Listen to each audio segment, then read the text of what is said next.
Okay, അപ്പോൾ മൂന്നാമത്തെ എപ്പിസോഡിലേക്ക് സ്വാഗതം. എന്തൊക്കെയാണ് പരിപാടികൾ? എന്താണ് പരിപാടികൾ? ക്യാരറ്റ് ജ്യൂസ് ഇന്ന് ഇപ്രാവശ്യം മദ്യമല്ല, ക്യാരറ്റ് ജ്യൂസാണ്. ആരൊക്കെ മദ്യമാണെന്നൊക്കെ ചോദിച്ചിട്ടുണ്ടായി. ഏതാണ് ഈ ഷാമു?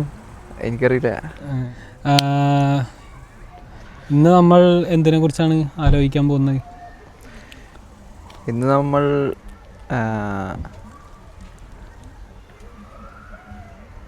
ടെക്നോളജിയെ കുറിച്ചല്ലേ ആലോചിക്കും. സാങ്കേതികത, മൊത്തത്തിൽ സാങ്കേതികതയല്ല, ടെക്നിക്കാലിറ്റി അല്ല അല്ലേ? അതിൽ ഞാൻ 90s കിഡാണ്. ഞാൻ പിന്നെ 90s അല്ലല്ലോ. 90s അല്ല എടാ, ഞാനും 90 ആണ്. 99 ഈസ് ജെൻസി ഇൻ ദ കാറ്റഗറിയിൽ. അങ്ങനെയാണ് 98 മുതൽ അല്ലെങ്കിൽ അങ്ങനെയാണ് കരുതപ്പെടുന്നത്. പിന്നെ ഈ ജനറേഷണൽ ഇതിൽ എനിക്ക് വലിയ വിശ്വാസമൊന്നുമില്ല. Generation gap ഇല്ലാന്നാണോ? ഗ്യാപ്പൊക്കെ ഉണ്ട്. അതിനെ ഭയങ്കര സോളിഡായിട്ട് അവതരിപ്പിക്കുമല്ലോ. പ്രത്യേകിച്ച് ഈ CJP പ്രൊട്ടസ്റ്റിൻ്റെ ഒക്കെ സമയത്ത് പലർക്കും ഭയങ്കര ഒരു എസെൻഷ്യൽ കാറ്റഗറി ആയിട്ട് ജെൻസികൾ അങ്ങനെയാണ്, ഇങ്ങനെയല്ല, ഇവർ തകർക്കുമെന്നൊക്കെ പറയുമ്പോഴും ഭയങ്കര അമ്മാവൻ മൈൻഡുള്ള ജെൻസികളുടെ കൂടെ ഞാൻ ഒരുപാട് സമയം ചെലവഴിച്ചിട്ടുണ്ട്. അപ്പോൾ അത് ഒന്നും എന്താ, ഒരു ഇരുമ്പൊരൊക്കെയല്ല ജെൻസി, ഒരു ഇരുമ്പൊരൊക്കെയല്ല എന്നുള്ളതാണ് എനിക്ക് തോന്നുന്നത്. പടച്ചോനെ. പിന്നെ അല്ല, നമ്മളെ ഞാനിങ്ങനെ ഇപ്പം ആലോചിക്കുന്നു വരാൻ പോകുന്ന കമന്റുകളെ കുറിച്ചാണ്. എനിക്ക് കമന്റുകൾ മാത്രം ആൾക്കാരൊന്നും ഇവിടെ ഇല്ല. അത് ശരിയാണ്, അങ്ങനെയല്ല, എന്നാലും നൈസായിട്ടുള്ള കുറേ സാധനങ്ങളൊക്കെ ഉണ്ടല്ലോ. പിന്നെ ടെക്നോളജിയെ കുറിച്ച് ആദ്യം പറയേണ്ട കാര്യമൊന്നുമില്ല, എന്നാലും അങ്ങനെ ഓർഡറൊന്നും ഇല്ലല്ലോ. ഇങ്ങനെ ഓർമ്മ വരും. ഞാൻ ഏറ്റവും കൂടുതൽ എക്സ്പ്ലോർ ചെയ്തിട്ടുള്ളൊരു സെക്ഷൻ ഏത് പ്ലാറ്റ്ഫോം ആയാലും ഇപ്പോൾ കമൻറ്റുകളാണ്. കമൻസ് വായിക്കുക എന്നുള്ള ഒരു ഫണ്ണ്. അതെ, കമന്റ് വായിച്ച് ഒരുപാട് അങ്ങനത്തെ കമന്റ് ബോക്സുകളുണ്ട്. ഈ കമന്റ് ബോക്സുകൾ മാത്രം ക്രോപ്പ് ചെയ്തിട്ട് പേജ് തുടങ്ങുന്ന ഇൻസ്റ്റാഗ്രാം പേജുകളൊക്കെ ഞാൻ കണ്ടിട്ടില്ല. എന്നാലും കമന്റുകൾ അടിപൊളിയാണ്. ഫേസ്ബുക്കിൽ ഉണ്ടായിരുന്ന സമയത്താണെങ്കിലും ഭയങ്കര കുറിക്കൊള്ളുന്ന രീതിയിൽ കമന്റ് ഇടുക എന്നുള്ളത് ഭയങ്കര ആളുകൾ ചെയ്തിട്ടുള്ളൊരു കാര്യമാണ്. പിന്നെ കമന്റ് ബോക്സിലാണ് പല കാര്യങ്ങളും പൊട്ടുക. അടി പൊട്ടുന്നത് കമന്റ് ബോക്സിലാണ്. അത് കഴിഞ്ഞിട്ടാണ് അതൊരു പോസ്റ്റായിട്ട് വരികയും സ്ക്രീൻഷോട്ടുകളായിട്ട് വരികയൊക്കെ ചെയ്യുന്നത്. അപ്പോൾ കമൻറ്റ് ബോക്സിന് അങ്ങനെ ഇപ്പം വലിയ ഗ്രൂപ്പുകളൊക്കെ ആണെങ്കിലും ഒരാൾ ഒരു കാര്യം പറഞ്ഞു, അതിന് മറുപടി ആയിട്ട് വേറൊരു പോസ്റ്റ് ഇട്ടിട്ടല്ലല്ലോ മറുപടി വരാം, കമൻറ്റിൽ തന്നെ അടിച്ചു തീർക്കുക എന്നുള്ള വരാം. അതല്ലാതെ പിന്നെ ഇൻസ്റ്റാഗ്രാമിൽ കമൻറ്റ് എന്ന് പറയുന്നത് എനിക്ക് അറിയില്ല, കുറേയൊക്കെ ഭയങ്കര ശുഷ്കാണ്. ഇൻസ്റ്റാഗ്രാമിൽ ഉണ്ട്, ഞാൻ നോക്കൽ കുറവാണ്. പക്ഷേ എന്നുവെച്ചാൽ ഇങ്ങനെ ആളുകളെ മെൻഷൻ ചെയ്യുക, ഇപ്പോൾ mention your friend who is like this എന്നൊക്കെ പറഞ്ഞിട്ടുള്ള മീമുകൾക്ക് മെൻഷൻ ചെയ്യുക, പിന്നെ അതിന് മറുപടി ആയിട്ട് ആരെങ്കിലും എന്തെങ്കിലും വെക്കുക. പിന്നെ വളരെ ഷോർട്ടാണ് ഇൻസ്റ്റാഗ്രാമിലെ കമൻറ്റുകൾ. ഓഫ് കോഴ്സ് മറ്റേ എക്സ്പ്ലെയിനർ വീഡിയോസും അല്ലാത്ത വിവാദ വീഡിയോസിനൊക്കെ ഒരുപാട് ആർഗ്യുമെന്റുകൾ അതിൻ്റെ ഇടയിൽ നടക്കാറുണ്ട്. പക്ഷെ ഞാൻ മനസ്സിലാക്കുന്നത് അതിൻ്റെ ഒരു ഡിസൈൻ ഉണ്ടല്ലോ, മൊത്തത്തിൽ കമൻറ്റിൽ ഇങ്ങനെ വർത്താനം പറഞ്ഞ് പോകാൻ പറ്റിയൊരു ഒരു ഡിസൈൻ അല്ല ഇൻസ്റ്റാഗ്രാമിൻ്റെ. ഒരു പരിധി കഴിയുമ്പം ഷോർട്ടർ കമന്റ്സ് ആയിരിക്കും. സ്റ്റിൽ ഒരു ട്രെൻഡ് ഇങ്ങനെ നടന്നു പോകുന്നുണ്ടാവും. പ്രത്യേകിച്ച് ഇൻഡു ഇട്ടിട്ട് റൈറ്റ് ഇടുന്ന ട്രെൻഡ് ഇല്ലേ, ഇപ്പോൾ ഏതെങ്കിലും ഒരു കാര്യം ഇതല്ല ഇതാണ് എന്ന് പറഞ്ഞിട്ട് ഉള്ളൊരു ട്രെൻഡ് ഉണ്ടല്ലോ. അതൊക്കെ അങ്ങനെ കമന്റിൽ തന്നെ കുറെ ട്രെൻഡുകൾ ഇങ്ങനെ റൺ ചെയ്യുന്നുണ്ടാവും. അപ്പോൾ ഇതിന് പോഡ്കാസ്റ്റ് എപ്പിസോഡ് അത് കുറച്ചും കൂടെ ഹിലേറിയസ് ആവും എപ്പിസോഡ് തന്നെ. അങ്ങനെ പിന്നെ കമന്റുകളിലേക്ക് ഞാൻ വന്നത് ഇവിടുന്നാണ്. റെഡിറ്റിൽ വന്നപ്പോൾ റെഡിറ്റ് കയറിയത് എന്തിനായിരുന്നു, ഇങ്ങനെ ഇവിടെ ഇപ്പോൾ പ്രത്യേകിച്ച് ജർമ്മനി വന്നിട്ട് ഇങ്ങനെ ഓരോ കാര്യങ്ങൾ നോക്കുമ്പോൾ ഇന്നതാണോ എന്താണ് ചെയ്യേണ്ടതെന്നൊക്കെ നോക്കുമ്പോൾ അതിൽ പല കാര്യങ്ങൾക്കും മറുപടി ഉണ്ടാവുക റെഡിറ്റിലായിരിക്കും. അല്ലെങ്കിൽ നമ്മളെന്തെങ്കിലും ഒരു എക്യുപ്മെൻറ്റ് വാങ്ങുമ്പോഴൊക്കെ അതിന് കുറച്ചുകൂടി യൂസർ എക്സ്പീരിയൻസ്, കുറച്ചുകൂടി എന്താ പറയുക, ഒരു റിയൽ പീപ്പിൾ അവരുടെ ഒരു അനോണിമിറ്റി കീപ്പ് ചെയ്തുകൊണ്ട് തന്നെ വന്നിട്ട് വളരെ ഓണസ്റ്റ് ആയിട്ടുള്ള കാര്യങ്ങൾ പറയുന്നു, അല്ലെങ്കിൽ അവരുടെ എക്സ്പീരിയൻസ് എങ്ങനെ ഷെയർ ചെയ്യും, അതിൽ നിന്ന് നമുക്ക് ഇങ്ങനെ കൊറാബറേറ്റ് ചെയ്ത് മനസ്സിലാക്കാൻ പറ്റും. അപ്പോൾ അങ്ങനെ റെഡിറ്റിലെ ത്രെഡുകൾ എനിക്ക് ഭയങ്കര ഇഷ്ടമാണ്. റെഡിറ്റിൽ ഇപ്പോൾ എത്ര നേരം വേണമെങ്കിലും സ്പെൻഡ് ചെയ്യുക, ഒരു പോസ്റ്റിൻ്റെ താഴെ പോയി പിന്നെ അതിൻ്റെ പോയി, അതിന് ത്രെഡ് ഇങ്ങനെ കറക്റ്റ് വളരെ ഓർഗനൈസ്ഡും ആണ്. ഭയങ്കര സെൻസേർഡ് വന്നല്ലേ, നമ്മൾ അത്ര ഒരു ഇതല്ലല്ലോ എന്ന് വെച്ചാൽ കുറേ കമന്റുകളൊക്കെ ഡിലീറ്റഡ് എന്ന് വെച്ചാൽ പോളിസി വയലേഷൻ, മോഡറേറ്റേഴ്സ് ഭയങ്കര ശക്തമാണ്. പിന്നെ സിനിമകളെ കുറിച്ച് സംസാരിക്കുമ്പോൾ തന്നെ അതിൽ സ്പോയിലർ ഉണ്ടെങ്കിൽ അത് ബ്ലാക്ക് മാസ്ക് ഇട്ടിട്ട് അങ്ങനെ റിഡാക്ട് ചെയ്ത് ഇടണം അങ്ങനെയൊക്കെ. അപ്പോൾ അങ്ങനത്തെ ഒരു ഓപ്പൺ ഫോറം എന്ന് വെച്ചാൽ അല്ല, അത് പിന്നെ ഡിപ്പെൻസ് ഓൺ ഏത് സബ് റെഡിറ്റാന്ന് അനുസരിച്ചിരിക്കും. വളരെ അൺഹിഞ്ച്ഡ് ആയിട്ടുള്ള സബ് റെഡിറ്റുകളൊക്കെ ഉണ്ട് ഇപ്പോൾ. അപ്പോൾ അവിടെയൊക്കെ വരുന്ന സാധനങ്ങൾ എന്ന് പറയുന്നത് നമ്മൾ ഇമാജിൻ ചെയ്യാത്ത തരത്തിലുള്ള സാധനങ്ങളൊക്കെ ആയിരിക്കും.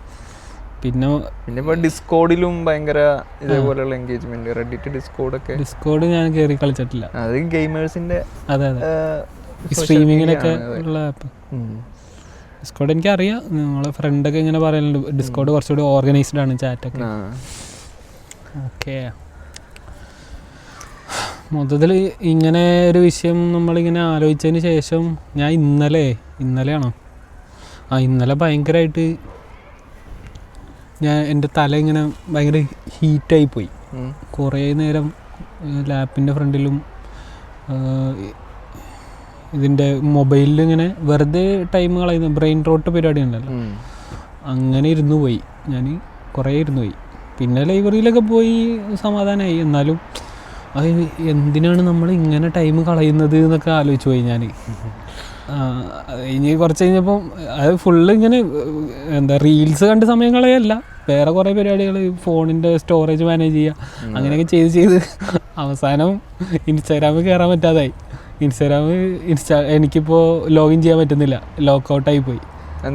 മൊബൈലിൽ ലോക്കൗട്ടായി പോയി, എന്താണെന്നറിയില്ല. ഞാൻ ക്യാഷ് ഫയൽസ് ഒക്കെ ഡിലീറ്റ് ആക്കി, പിന്നെ എന്തൊക്കെയോ ചെയ്ത്, എന്നിട്ട് പിന്നെ റീഇൻസ്റ്റാൾ ചെയ്തു ആപ്പ്, എന്നിട്ടും പറ്റുന്നില്ല. അപ്പം അതിനൊരു സമാധാനമുണ്ട്. അതുകൊണ്ടാണ് ഇപ്പോൾ റെഡിറ്റിൽ കുറച്ചുകൂടി സമയം ചെലവഴിക്കുന്നത്. അതെ, ഈ സ്ക്രീൻ ടൈം കുറക്കുന്നതിനെ കുറിച്ചൊക്കെ ഒരു എന്തെങ്കിലും അറ്റംപ്റ്റ് ഒക്കെ എടുത്ത് തുടങ്ങി എന്ന് നമ്മളെ ഫോൺ അറിഞ്ഞാൽ അല്ല അൽഗോരിതം അപ്പൊ തന്നെ അതിന്റെ കുറെ കണ്ടന്റ് ഒക്കെ തരും. പിന്നെ നമ്മള് സ്ക്രീൻ ടൈം എങ്ങനെ കുറക്കാന്നുള്ള കണ്ടന്റിലായിരിക്കും ഏറ്റവും കൂടുതൽ സ്ക്രീൻ ടൈം സ്പെൻഡ് ചെയ്യണം. ഒരു പേജ് ഉണ്ട്, this is your time to go out of Instagram, അങ്ങനെ എന്തോ പറഞ്ഞിട്ട് ഞാൻ ഇപ്പോൾ അൺഫോളോ ചെയ്ത്. കോമഡി എന്ന് വെച്ചാൽ അത് ഐഡിയ വളരെ സിമ്പിളാണ്. അതായത് അവർ വളരെ ഒരു ബേസിക് ആയിട്ടുള്ളൊരു എന്തെങ്കിലും ഒരു വീഡിയോ ഇട്ടിട്ട് അതിനകത്ത് ഇങ്ങനെ ടെക്സ്റ്റ് ചെയ്തിട്ട് ഓരോ റീൽ ഇങ്ങനെ പോസ്റ്റ് ചെയ്യും. അപ്പോൾ അൽഗോരിതം ഇതിങ്ങനെ നമ്മൾക്ക് റാൻഡമൈസ്ഡ് ആയിട്ട് അത് നമ്മുടെ ഫീൽഡിൽ വരുമല്ലോ, നമ്മൾ ഫോളോ ചെയ്തിട്ടുണ്ടെങ്കിൽ എന്തായാലും നമ്മുടെ ഫീൽഡിൽ അത് വരും. അപ്പോൾ വരുമ്പോൾ this is your time to move out, എന്താ ഇന്നത്തേക്ക് ഇൻസ്റ്റാഗ്രാം ഇത്രയും മതി എന്നുള്ള രീതിയിൽ അല്ല, അത് ഇങ്ങനെ വരികയല്ല, അതും റീലായിട്ട് വരിക ചെയ്യുക. അപ്പോൾ നമ്മളത് കാണുന്നു, ഓക്കെ, അപ്പോൾ നമുക്ക് റിമൈൻഡർ കിട്ടുന്നു, അത് പോവുക. അപ്പോൾ ഇൻസ്റ്റാഗ്രാമിൽ നിന്ന് അന്നത്തേക്ക് നിർത്തുക എന്നുള്ളതാണ് പരിപാടി. പക്ഷെ കോമഡി എന്താ വെച്ചാൽ ഇൻസ്റ്റാഗ്രാം തുറക്കുമ്പോൾ തന്നെ ഈ റീലാ വരിക. അങ്ങനെയായിരുന്നു എനിക്ക് ഒരു കുറേ സമയത്ത്. അപ്പോൾ പിന്നെ ഞാൻ ആ പേജ് അൺഫോളോ ചെയ്ത്, വലിയ ഗുണമൊന്നുമില്ല. അങ്ങനെ പലവിധങ്ങളായ അറ്റംപ്റ്റുകൾ നടത്തിയിട്ടുണ്ട് ഇവിടെ. സ്ക്രീൻ ടൈം ഒരു വിഷയമാണ്. പിന്നെ അതിനെ എംബ്രേസ് ചെയ്യാന്നുള്ളതാണ്. എന്താ let's waste time at on internet എന്ന് പറഞ്ഞിട്ട് ഒരു ആർട്ടിക്കിളൊക്കെ ഉണ്ട്. Let's get lost in internet എന്ന് പറഞ്ഞിട്ട് മീഡിയ എത്നോഗ്രഫീൻ്റെ ഞങ്ങൾക്ക് പഠിക്കാനുണ്ടായതാണ്. അങ്ങനെ വലിയ കാര്യമൊന്നും പറയുന്നൊന്നുമില്ല, പക്ഷേ എന്തുകൊണ്ടാണ് അതും ഒരു വേ ഓഫ് നോയിങ് ആവുന്നത്, അതിനെ ലെസ്സറായിട്ട് കാണേണ്ട ആവശ്യമൊന്നുമില്ല. ലെസ്സറായിട്ട് കാണുന്നില്ല, ടാബ് മാറ്റി കളിക്കുന്നതും ഒക്കെയാണല്ലോ പ്രശ്നം. ഒരു സാധനത്തിൽ ചിലപ്പോൾ വായിച്ചുകൊണ്ടിരിക്കുക, എന്തെങ്കിലും ചെയ്തുകൊണ്ടിരിക്കുമ്പോഴായിരിക്കും അറ്റൻഷൻ സ്പാൻ നമ്മൾ വേറൊരു ടാബിൽ എന്നാൽ അത് തുറന്ന് ഇത് നോക്കാം എന്ന് തോന്നി അതവിടെ വെച്ചിട്ട് ഇങ്ങനെ പോകുന്ന അത് കുറച്ച് പ്രശ്നമല്ലേ. എനിക്ക് ലാപ്ടോപ്പിൽ പ്രശ്നം യൂട്യൂബാണ്. ഞാൻ എന്തെങ്കിലും ആർട്ടിക്കിൾ തുറന്നു വയ്ക്കും, യൂട്യൂബും തുറന്നു വയ്ക്കും. അപ്പോൾ യൂട്യൂബിൻ്റെ ഹോം ഫീഡിൽ ഇങ്ങനെ വരും കുറേ സാധനങ്ങൾ, അത് കണ്ടിട്ട് ഓക്കെ ഇന്ന് ഇത് കാണാം. ഹോം ഫീഡ് ഓഫ് ചെയ്യാനൊക്കെ പറ്റും. എനിക്കിപ്പോൾ ഹോം ഫീഡ് ഇല്ല, ലോഗിൻ ചെയ്യാത്തതുകൊണ്ട്. ഞാൻ യൂട്യൂബ് ഈ ഗൂഗിൾ ലോഗിൻ ചെയ്യാത്തതുകൊണ്ട് വെറുതെ ഇങ്ങനെ ബ്ലാങ്ക് വരും. അപ്പോൾ നമ്മൾ എന്തെങ്കിലും ടൈപ്പ് ചെയ്താലേ വരുള്ളൂ. അങ്ങനെ. പക്ഷെ ഈ ടെക്നോളജിനെ കുറിച്ചുള്ള ആദ്യത്തെ ഓർമ്മകൾ എന്തൊക്കെയാണ്? നമ്മള് ഇന്റർനെറ്റ് ഇതിലൊക്കെ കുറച്ചുകൂടെ കഴിഞ്ഞിട്ടാണ് വരുന്നത്. അപ്പോൾ ഇപ്പോൾ ജനിക്കുന്ന കുട്ടികൾക്കും അല്ലെങ്കിൽ കഴിഞ്ഞ 10 വർഷമായിട്ട് ഇവിടെയുള്ള കുട്ടികൾക്കൊക്കെ ഈ സ്മാർട്ട് ഫോൺ സ്ക്രീനുകൾ ആ ഒരു ഇത് ഭയങ്കര ലോകത്തേക്ക് കയറി വരുമ്പോൾ തന്നെ കണ്ടൊരു സാധനമായിട്ട് മാറുമ്പോൾ നമ്മളെ സംബന്ധിച്ച് അങ്ങനെ ആയിരുന്നില്ല. അതിൻ്റെ ഒരു എവല്യൂഷൻ്റെ വളരെ കൃത്യമായൊരു പീരിയഡിൽ നമുക്കത് എക്സ്പീരിയൻസ് ചെയ്യാൻ സാധിച്ചിട്ടുണ്ട്. അത് എല്ലാ ജനറേഷനിലും അവരവരുടേതായിട്ടുള്ള ഒരു എവല്യൂഷൻ എക്സ്പീരിയൻസ്. അതെ, പക്ഷേ നമുക്ക് മാത്രം പൊട്ടി വീണ മൊബൈൽ ഫോൺ അല്ലല്ലോ ടെക്നോളജി. അതിന് മുമ്പ് TV ഇല്ലാത്ത ആളുകൾക്ക് പെട്ടെന്ന് TV കിട്ടുമ്പോൾ ഉണ്ടാവുന്നൊരു എക്സൈറ്റ്മെന്റ് വേറെ. നമ്മൾ വരുമ്പോൾ തന്നെ TV ഉണ്ട്. അല്ല, ബേസിക്കലി ഇലക്ട്രിസിറ്റി വെച്ചുള്ള ടെക്നോളജി മാത്രമല്ലല്ലോ. ഞാൻ ഇങ്ങനെ ആലോചിച്ചിരുന്നത്, ഇപ്പോൾ ടെക്നോളജി എന്ന് പറയുമ്പോൾ നമ്മൾ വളരെ നമ്മൾ സ്ക്രീനും ഇലക്ട്രോണിക്സും ഡിജിറ്റൽ എന്നുള്ളതൊക്കെയാണ്. ചക്രത്തിൽ നിന്ന് തുടങ്ങേണ്ടി വരും. അതും ടെക്നോളജിയാണ്. അതെ, മനുഷ്യന്റെ ബേസിക്കലി ഒരു ജീവിതം ഈസിയാക്കുന്ന മെഷീൻസ് ഒക്കെ ടെക്നോളജി ആണല്ലോ, യന്ത്രം. അതെ. അപ്പോൾ ഇന്റർനെറ്റ് കൾച്ചർ എങ്ങനെ ആക്കണ്ട, അടയൂല തട്ടാതെ വീഴാതെ സൂക്ഷിച്ചാൽ അതൊക്കെ പുതിയ ടെക്നോളജികളാണ്. അപ്പോൾ ചക്രത്തിന്റെ അവിടം വരെ നമുക്ക് ആലോചിച്ച് പോകേണ്ട ആവശ്യമില്ല, നമുക്ക് അവിടെ എത്തൂല. പിന്നെ അതെ, അതിന്റെ ഇടയിൽ റീചാർജ് കൂപ്പണുകളെ കുറിച്ച് പറ. റീചാർജ് കൂപ്പണുകളോ? അതിന് മൊബൈൽ ഫോൺ എത്തണമല്ലോ. അതിന് മുന്നേ താങ്കളുണ്ടോ? മൊബൈൽ ഫോണിന് മുമ്പ് നമുക്ക് ലാൻഡ് ഫോണുള്ള സമയത്ത് മൊബൈൽ ഫോൺ വീട്ടിൽ ആരെങ്കിൽക്കൊക്കെ മൊബൈൽ ഉണ്ടാവില്ല. ആർക്കും മൊബൈലില്ല, മൊബൈൽ കാണാൻ കിട്ടിയിട്ടില്ല. അങ്ങനെയുള്ളൊരു സമയത്ത് നിന്ന് ആദ്യം കൊച്ചാപ്പാക്ക് കമ്പനിന്നൊരു ചെറിയ റിലയൻസിന്റെ ഒരു കുഞ്ഞി ഫോൺ ഉണ്ട്, മഞ്ഞ ഡിസ്പ്ലേ ഉള്ളു. അത് കമ്പനി ഫോണായിട്ട് കൊടുത്തതാണ്. വീട്ടിലേക്ക് ആദ്യമായിട്ട് കയറി വരുന്ന ഒരു മൊബൈൽ ഫോൺ. അത് ഇങ്ങനെ കാണാനും തൊടാനും കിട്ടുക എന്നുള്ളത് ഒരു ഭയങ്കര സംഭവം തന്നെയായിരുന്നു. നീ മറ്റേ VCR കാലഘട്ടത്തിൽ ജീവിച്ചിട്ടുണ്ട്? ഇല്ല, ശേഷമാണ് ഞാൻ. VCR ഇല്ല, CD ആണ്. VCR വാടക എടുത്ത് 20 രൂപക്ക് 3 ദിവസത്തേക്ക് വാടക കിട്ടും. അങ്ങനെ കുറെ പടങ്ങൾ അതിലാണ്. ഉമ്മാന്റെ വീട്ടിൽ പോകുമ്പോൾ മാത്രമേ ഉള്ളൂ, അവിടെയാണ് TV ഉള്ളൂ, നമ്മുടെ വീട്ടിൽ TV ഇല്ല. അപ്പോൾ അവിടെ നിന്ന് ഇങ്ങനെ VCR സിനിമകൾ കണ്ടിട്ടുണ്ട്. അത് കഴിഞ്ഞിട്ടാണ് CD വരണത്. ഞാൻ സിനിമ ഒക്കെ കണ്ടു തുടങ്ങുന്നത് 2000-കളിലാണ്. അപ്പോ സ്വാഭാവികമായിട്ടും 2000-കളിലായിരിക്കില്ല 99-ൽ ജനിച്ച ആൾക്ക്. അതല്ല, എന്നാലും എനിക്ക് ഓർമ്മയുണ്ട് ഇതൊക്കെ കണ്ടേ. എന്താണ് അതിന്റെ പേര്? ഇവനിങ്ങനെ വലുതാവുന്ന ഹൾക്കിന്റെ മലയാളം വേർഷൻ ഏതായിരുന്നു?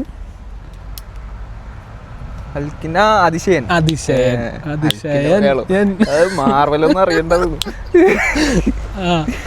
അല്ല, അതും അതില് അത് പിന്നെ അതിന് മുന്നേ സിനിമ കാണുന്നത് എനിക്ക് തോന്നുന്നത് കുറച്ചുകൂടി ഇങ്ങനെ ആലോചിച്ചാൽ ഇക്കാക്കമാര് ഇരാറ്റുപേട്ടയിൽ പേട്ടയിൽ വെച്ചാണ് കുറച്ചുകൂടി സിനിമ കാണുന്നത്. അല്ലെങ്കിൽ അമ്മയുടെ വീട്ടിൽ പോകും.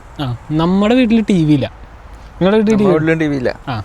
അതൊരു വളരെ പ്രത്യേകതയാണ്, ജമാഅത്ത് കുടുംബങ്ങളുടെ ഒരു പ്രത്യേകതയാണ്. TV ഇല്ല, പക്ഷെ അങ്ങനെ ഇതിനോട് അവേർഷനൊന്നും ഇല്ല കേട്ടോ. ഇപ്പോൾ വാപ്പ അമ്മയുടെ വീട്ടിൽ പോയിരുന്നാൽ പിന്നെ അതിൻ്റെ മുമ്പിലിരുന്ന് ന്യൂസ് കാണലാണ് പരിപാടി. വാപ്പ മാറിയില്ല, പക്ഷെ അപ്പുറത്തെ വീട്ടിൽ പോയിട്ട് എൻ്റെ പൊന്നോ, അപ്പുറത്തെ വീട്ടുകാരെയൊക്കെ വെറുപ്പിച്ചിട്ടുണ്ട് ഞങ്ങള്. ഞാനും അനിയനും അനിയത്തിയും കൂടി പോകും. സലീം ഖാൻ്റെ വീട്ട് അപ്പുറത്ത് ഷക്കീലത്തായും സലീം ഖായും ഉണ്ട്. അവർ ഗൾഫിൽ നിന്ന് വന്നതാണ്. അപ്പം അവരുടെ TV-യിൽ എനിക്കിപ്പോഴും ഓർമ്മയുണ്ട്, ഏഷ്യാനെറ്റ് മിഡിൽ ഈസ്റ്റ് എന്ന് പറഞ്ഞിട്ട് ചാനലൊക്കെ ഉണ്ടാവുക. അവരവിടുത്തെ സെറ്റപ്പ് ബോക്സ് ഇങ്ങോട്ട് കൊണ്ടുവന്നത് അങ്ങനെ എന്തോ ആണ്.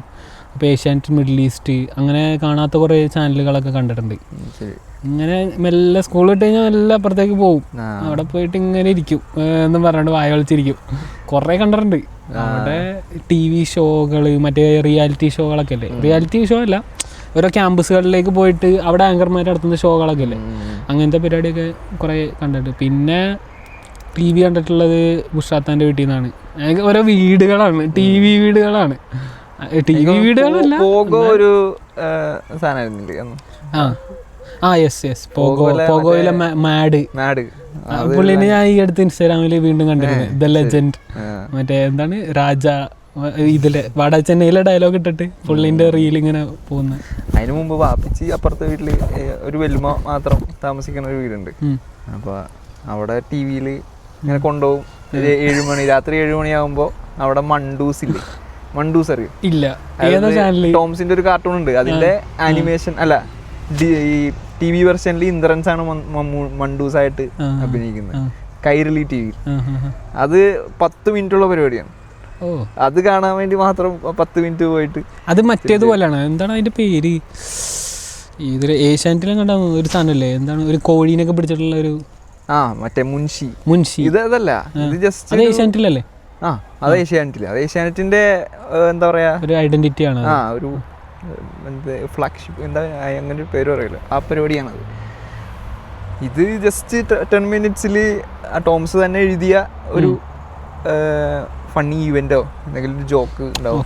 അത് ഇന്ദ്രൻസ് മണ്ടൂസ്, മണ്ടനായിട്ടുള്ള ക്യാരക്ടർ മണ്ടൂസ് എന്നുള്ള ക്യാരക്ടർ ഉണ്ട്. അതിന് പുസ്തകങ്ങളും ഉണ്ട്, കോമിക് ബുക്കുകളുണ്ട്. അത് കാണിക്കുക. ഇപ്പൊ കൈരളി ടിവിന്റെ മറ്റേ ഈ തബല കൊട്ടുന്ന ഒരു ലോഗോ തിരിഞ്ഞു വരുന്ന പ്രൊമോ സാധനമുണ്ട്. അത് ഇപ്പോഴും മെമ്മറിയിൽ ഇങ്ങനെ കിടക്കുന്നുണ്ട്. അത് തുടങ്ങുന്നതിന് മുമ്പ് ഒരു വാർത്ത ഉണ്ട്, ആ വാർത്ത കഴിഞ്ഞിട്ട് കൈരളിന്റെ അല്ലേ വി ചാനൽ ഉണ്ടായിരുന്നത്, കൈരളി വി. യെസ്. അപ്പൊ അതൊക്കെ ഏറ്റവും പഴയ ടി വി, ഏറ്റവും പഴയതിൽ ടി വി ഇല്ലാതിരുന്നിട്ടും വളരെ ശക്തമായി ടി വി ഓർമ്മകളുള്ള ഒരാളാണ് ഞാൻ. നിങ്ങൾക്കും അങ്ങനെ തന്നെ ആയിരിക്കും. കാരണം നമ്മള് ടി വി കാണാൻ വേണ്ടിയുള്ള പോക്കുകളാണല്ലോ. അമ്മയുടെ വീട്ടിൽ പോവാ, അല്ലെങ്കിൽ അപ്പുറത്തെ വീട്ടിൽ പോവാ. പിന്നെ പിന്നെ കാര്യമായിട്ട് പോയിരുന്നത് ബുഷാത്താൻ്റെ വീട്ടിലാണ്. ബുഷാത്ത നമ്മുടെ ഇപ്പോഴത്തെ കൗൺസിലറാണ്, അൻവറിൻ്റെ ഉമ്മയാണ്. അപ്പം അൻവറിൻ്റെയും റഹീം ഖാൻ്റെ ഒക്കെ. അപ്പോൾ അൻവർ നമ്മുടെ സുഹൃത്താണ്. നമ്മൾ മയർസയിൽ ഒരുമിച്ചാണ് പഠിച്ചത് ചെറുപ്പം മുതലേ. പാറപ്പുറത്ത് ഞങ്ങൾ താമസം മാറി വന്നതിന് ശേഷം ഞങ്ങളുടെ ഓപ്പോസിറ്റ് വീടാണ് മമ്മാലിക്കാൻ്റെ വീട്, മമ്മാലിക്കായും ബുഷാത്തായും. അപ്പോൾ അവിടെ ടി വി ഉണ്ട്. അവിടെ കുറേ അവിടെ ഇരുന്നിട്ടുണ്ട്. അവിടെ ഇരുന്ന് കണ്ട ടി വി കാണലിന് കറക്കില്ല. ഈ പവർ റേഞ്ചേഴ്സൊക്കെ അപ്പോഴാണ് കണ്ടത്. എന്നിട്ട് ഒരു നിമിഷം ഒരു സന്ദർഭത്തിൽ ആ പവർ റേഞ്ചേഴ്സ് വരുന്ന ചാനലുണ്ടല്ലോ, ആ ചാനൽ പോയിട്ട് വേറെ ഏതോ തരികിട ചാനൽ വന്നു. അതിനകത്തും എന്തോ ഒരു ഈ പവർ റേഞ്ചേഴ്സിൻ്റെ തന്നെ ഒരു എന്താ പറയുക 1080p ഒരു 720p വേർഷൻ എന്നൊക്കെ പറയലേ, അതേപോലത്തെ വേറെ എന്തോ ഒരു ഷോ അതിനകത്ത് ഉണ്ടായിരുന്നു. അപ്പോൾ അതിങ്ങനെ കാണുക എന്നുള്ളതൊക്കെ രസമായിരുന്നു. പവർ റേഞ്ചേഴ്സ് ഒക്കെ കുറെ കളിച്ചിട്ടുണ്ട്, വടിയും കമ്പൊക്കെ ആയിട്ട്. പിന്നെ CNN പോകോ അങ്ങനത്തെ സാധനങ്ങള് ഒരു മെയിൻ സാധനമായിരുന്നു. അത് കഴിഞ്ഞിട്ട് പക്ഷെ ഞാൻ കാർട്ടൂൺ നെറ്റ്വർക്ക് അങ്ങനെ വല്ലാണ്ട് കണ്ടിട്ടില്ല കേട്ടോ. എനിക്ക് കുറച്ചുകൂടി പോകോയിലെ പരിപാടികളായിരുന്നു ഇഷ്ടം. പിന്നെ ഒരു പ്രായത്തിൽ ഇപ്പോൾ നമ്മൾ മെല്ലെ ഗെയിം കളിച്ചിട്ടുണ്ട്. നോ ബ്രോ, ഇല്ല. കണ്ടിട്ടുണ്ട് സാധനം, കൊത്തുന്ന മറ്റേ ഫ്ലാഷ് അങ്ങനെ കുത്തി വെച്ചിട്ട് മാരിയും കുറെ ഗെയിം ഉണ്ടാവും, ജോയ്സ്റ്റിക്കും ഉണ്ടാവും. ഞാനൊക്കെ പൂർണ്ണമായും ഡിജിറ്റലിലേക്കുള്ള ട്രാൻസിഷന്റെ ഭാഗമായിരുന്നു ആ സാധനം. പക്ഷെ CD കടയിലൊക്കെ ഇഷ്ടം പോലെ പോയിട്ടുണ്ട് കേട്ടോ. CD DVD കാലഘട്ടം നല്ലോണം ഉണ്ടായിരുന്നു. സിനിമകളൊക്കെ ഞങ്ങൾ പാറപ്പുറത്തേക്ക് വന്നതിന് ശേഷം സിനിമകൾ കണ്ടു തുടങ്ങിയത് കുറച്ചുകൂടി. ഞങ്ങൾക്കൊരു CD പ്ലെയർ ഉണ്ടായിരുന്നു. TV ഇല്ല, പക്ഷേ ഇത്രയും തന്നെ വലിപ്പമുള്ള അല്ലെങ്കിൽ കുറച്ചുകൂടി ചെറിയൊരു CD പ്ലെയറാണ്. വളരെ കോമ്പാക്റ്റ് ആയിട്ടുള്ള പരിപാടി. CD ഇടുക, അത് ഓപ്ഷൻ സെലക്ട് ചെയ്യുക. ഒരു ലാപ്ടോപ്പ് പോലത്തെ ഒരു ലുക്കാണ് സംഭവം. നല്ല ഇവിടെ 2 സ്പീക്കറും ഉണ്ട് അതിനകത്ത് തന്നെ. അപ്പം നല്ലോണം കേൾക്കുകയും ചെയ്യും. അതിനകത്ത് ആ ഒരു ചെറിയ സ്ക്രീനിലിരുന്ന് കുറേ സിനിമകൾ കണ്ടിട്ടുണ്ട്. കുറേ സിനിമകൾ, കുറേയൊന്നുമില്ല എന്നാലും. ഒന്നാമത് ഈ CD കടയിൽ ഭയങ്കര തിരക്കായിരിക്കും. നല്ല സിനിമകൾക്ക് മുടിഞ്ഞ ഡിമാൻഡും ആയിരിക്കും, കിട്ടൂല, ഓട്ടത്തിലായിരിക്കും. എപ്പോഴും ഓട്ടത്തിലായിരിക്കും. അങ്ങനെ എന്തൊക്കെ കാണാൻ വേണ്ടി കാത്തിരുന്നുണ്ട്. പിന്നെ എനിക്കൊന്ന് വാപ്പ മറ്റേ 921 സിനിമ, അത് മറ്റേ എല്ലാവരും ഉള്ള എൻസെമ്പിൾ കാസ്റ്റുള്ള, അത് റിപ്പീറ്റ് കണ്ടിട്ടുണ്ട് ഇഷ്ടം പോലെ തവണ. അതിൽ പല ഡയലോഗുകളും മനപ്പാടായിരുന്നു. പക്ഷെ നമുക്ക് യഥാർത്ഥ സംഭവത്തെക്കുറിച്ചുള്ള കഥകളൊക്കെ അറിയുന്നതിന് മുന്നേ നമ്മൾ മലബാറിന് പുറത്ത് വളർന്ന ഒരാളെന്നുള്ള നിലയ്ക്ക് അതിനെക്കുറിച്ചുള്ള കഥകളും വർത്തമാനങ്ങളൊക്കെ കുറേയൊക്കെ നമ്മൾ കൺസ്യൂം ചെയ്യുന്നത് ഈ സിനിമ വെച്ചിട്ടാണ്. പിന്നെ നമ്മളെ റിപ്പീറ്റ് സാധനം പാണ്ടിപ്പട CID മൂസ ഇതൊക്കെ അമ്മായിന്റെ വീട്ടില് ആ CD അവിടെ സ്ക്രാച്ചായി അങ്ങനെ ഉണ്ടായിരുന്ന CD ആണ് ബ്ലാക്ക് മമ്മൂട്ടിന്റെ സീൻ സാധനം ഷൺമുഖൻ. പിന്നെ ഏതാ അങ്ങനെ കുറെ സിനിമകൾ. സിനിമ പറയാനാണെങ്കിൽ കുറെ ഉണ്ട്. സിനിമ നമുക്ക് വേറൊരു സാധനമായിട്ട് ചെയ്യാം. സിനിമ അപ്പം സിനിമകൾ കാണുക എന്നുള്ളത് ഒരു പരിപാടിയായിരുന്നു. അതെ. പിന്നെ ഗെയിം സിനിമകളിൽ ഒരു കാര്യം കൂടെ പറയാനുണ്ട്. ഇരാറ്റോട്ട പോകുമ്പോഴാണ് പിന്നെ സിനിമ കാണുന്നത് ഉമ്മച്ചിയുടെ വീട്ടിൽ. അവിടെ എന്താ വെച്ചാൽ ആ സമയത്ത് സമീർക്ക ഉമ്മച്ചീൻ്റെ ഏട്ടത്തിൻ്റെ മോൻ അവിടെ നിന്നിട്ട് തൊടുപുഴ പോയി പഠിക്കുന്നുണ്ട്. അസറിൽ പോയിട്ട് കമ്പ്യൂട്ടർ സയൻസ് പഠിക്കുന്നുണ്ട്. അപ്പോൾ സമീർക്കാക്ക് കമ്പ്യൂട്ടർ സയൻസ് പഠിക്കുന്നതുകൊണ്ട് തന്നെ കമ്പ്യൂട്ടർ ആണല്ലോ. അങ്ങനെ ഒരു കമ്പ്യൂട്ടർ പേട്ട വീട്ടിൽ വാങ്ങി വെച്ചിട്ടുണ്ട്. അപ്പോൾ അത് ആയിരുന്നു നമ്മുടെ ഒരു മെയിൻ ഉന്നം. എന്നിട്ട് അൻസാർക്കുണ്ട്, സമീർക്കുണ്ട്. ഇവരൊക്കെ അന്യായ അല്ലു അർജുൻ ഫാനാണ്. അവിടെ ഷോക്കേസിലെ ചില്ലുമ്മ വണ്ണീൻ്റെ ഒക്കെ ചിത്രം ഇപ്പോഴും ഒട്ടിച്ച അല്ലോ മതി. അല്ലു അർജുൻ്റെ സിനിമകൾ ഇഷ്ടം പോലെ അതും ഇങ്ങനെ കണ്ടിട്ടുള്ള സാധനമാണ്. അപ്പം ഇവരൊക്കെ കൊണ്ടുവരുന്ന സിനിമകൾ കൺസ്യൂം ചെയ്യാന്നുള്ള പരിപാടിയാണ് നമുക്കുണ്ടായിരുന്നത്. പിന്നെയാണ് സ്വന്തം നിലക്ക് സിനിമ കാണുന്നതിലേക്കൊക്കെ വളർന്നത്. ഈ CD കടയിൽ പോയി CD വാങ്ങുന്ന പരിപാടിയൊക്കെ കുറച്ചുകൂടി കഴിഞ്ഞിട്ടാണ്. പിന്നെ പെൻഡ്രൈവ് സാൻഡിസ്കിന്റെ പെൻഡ്രൈവുകളുടെ ഒരു കളി. അതും വലിയ ഇതൊന്നും ഉണ്ടാവില്ല. 5 GB 10 GB ഉള്ള സാധനങ്ങളാണ്. അതിനായിട്ട് സിനിമ കയറ്റാൻ വേണ്ടി അല്ലെങ്കിൽ ആ സമയത്ത് കുറച്ചൊക്കെ ഗെയിം കളിച്ചിരുന്നു. ഫ്ലാഷ് ഗെയിംസ് കുറെ ഉണ്ടായിരുന്നു. ഫ്ലാഷ് ഗെയിംസ് ഇപ്പൊ മൊത്തം കുറെ ഒരു എല്ലാം കൂടെ കൂട്ടി 1 GB ഒക്കെ ഉണ്ടാവുള്ളൂ. കുറെ ഗെയിംസ് ഉണ്ടാവും. അപ്പൊ ഇങ്ങനെ ഒരു ഫോൾഡർ മാത്രമല്ല, കുറച്ച് ഫണ്ണി ആയിട്ടുള്ള കുറച്ച് സാധനങ്ങൾ. അപ്പം ടാർഗറ്റ് ഗെയിമുകളും അല്ലാത്തതും ഇങ്ങനെയുള്ള പല ഫ്ലാഷ് ഗെയിംസിന്റെ ഒരു ഫോൾഡറും 3GP കുറെ ഫണ്ണി വീഡിയോസ് ഇല്ലേ, അതിന്റെ ഒരു ഫോൾഡറും. പാപ്പിയമ്മാവോ കുറക്കണ്ടേ, അറിയോ? ഏത് അറിയില്ലേ?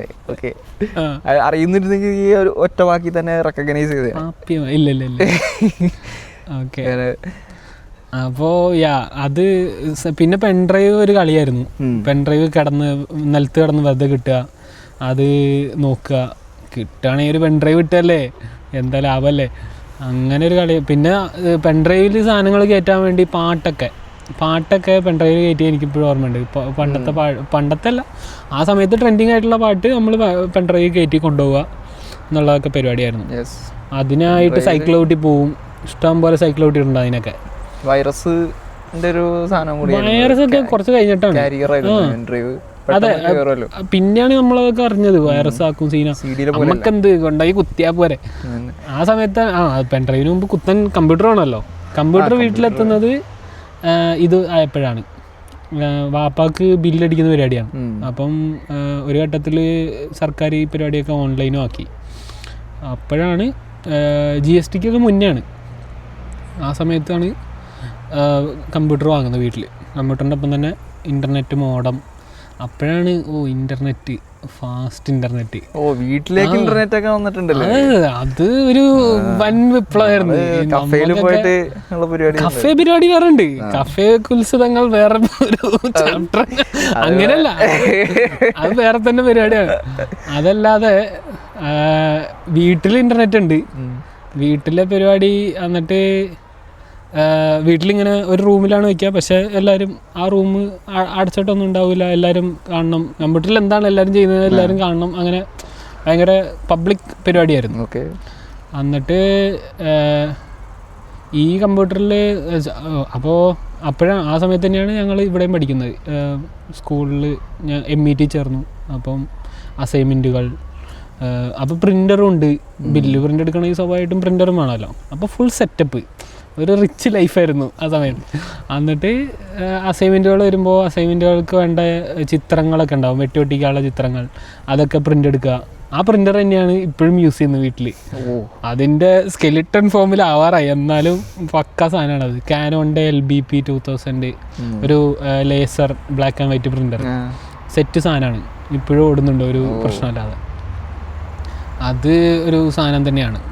കമ്പ്യൂട്ടർ ആണ് ഞാൻ എൻ്റെ ഓർമ്മയിൽ ആറ്റുനോറ്റ് അത്രയും ആഗ്രഹിച്ച് കിട്ടിയ ഒരു സാധനം. അല്ല, എനിക്കായിട്ട് കമ്പ്യൂട്ടർ കിട്ടിയതല്ലേ, ഇത് വാപ്പാക്ക് ആവശ്യമുള്ളതുകൊണ്ട് വാപ്പ വീട്ടിലേക്ക് എന്നുള്ള പേരിൽ വാങ്ങിയാലും ഇപ്പോൾ ഞാൻ തന്നെയാണ് ഇത് കൂടുതൽ ഉപയോഗിച്ചിട്ടുള്ളത്. പക്ഷെ അതിങ്ങനെ അല്ല നമുക്കത് അസംബിൾ ചെയ്ത് വാപ്പിച്ചിന്റെ കൂട്ടുകാരനുണ്ട്, അങ്ങനെ തരിപ്പിച്ചതാണ്. അപ്പോൾ ഇന്ന് കിട്ടും നാളെ കിട്ടും എന്ന് പറഞ്ഞിട്ട് ഓരോ ദിവസവും സ്കൂൾ വിട്ട് കഴിഞ്ഞിട്ട് അവിടെ പോയി നോക്കുക. അങ്ങനെ സാധനങ്ങൾ കിട്ടുന്നതിന് എൻ്റെ വീട്ടിൽ ഡിമാൻഡൊക്കെ ഉണ്ടായിരുന്നു.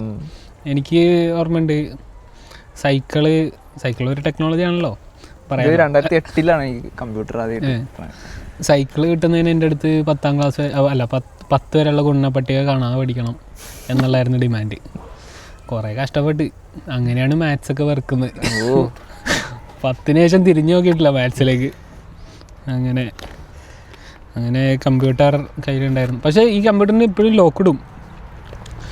കമ്പ്യൂട്ടർ ലോക്ക് ഇടുക, പാസ്വേഡ് എപ്പോഴും മാറ്റുക, പാസ്വേഡ് പറഞ്ഞ് ഇത്ര സമയം ഉപയോഗിക്കാൻ പാടുള്ളൂ.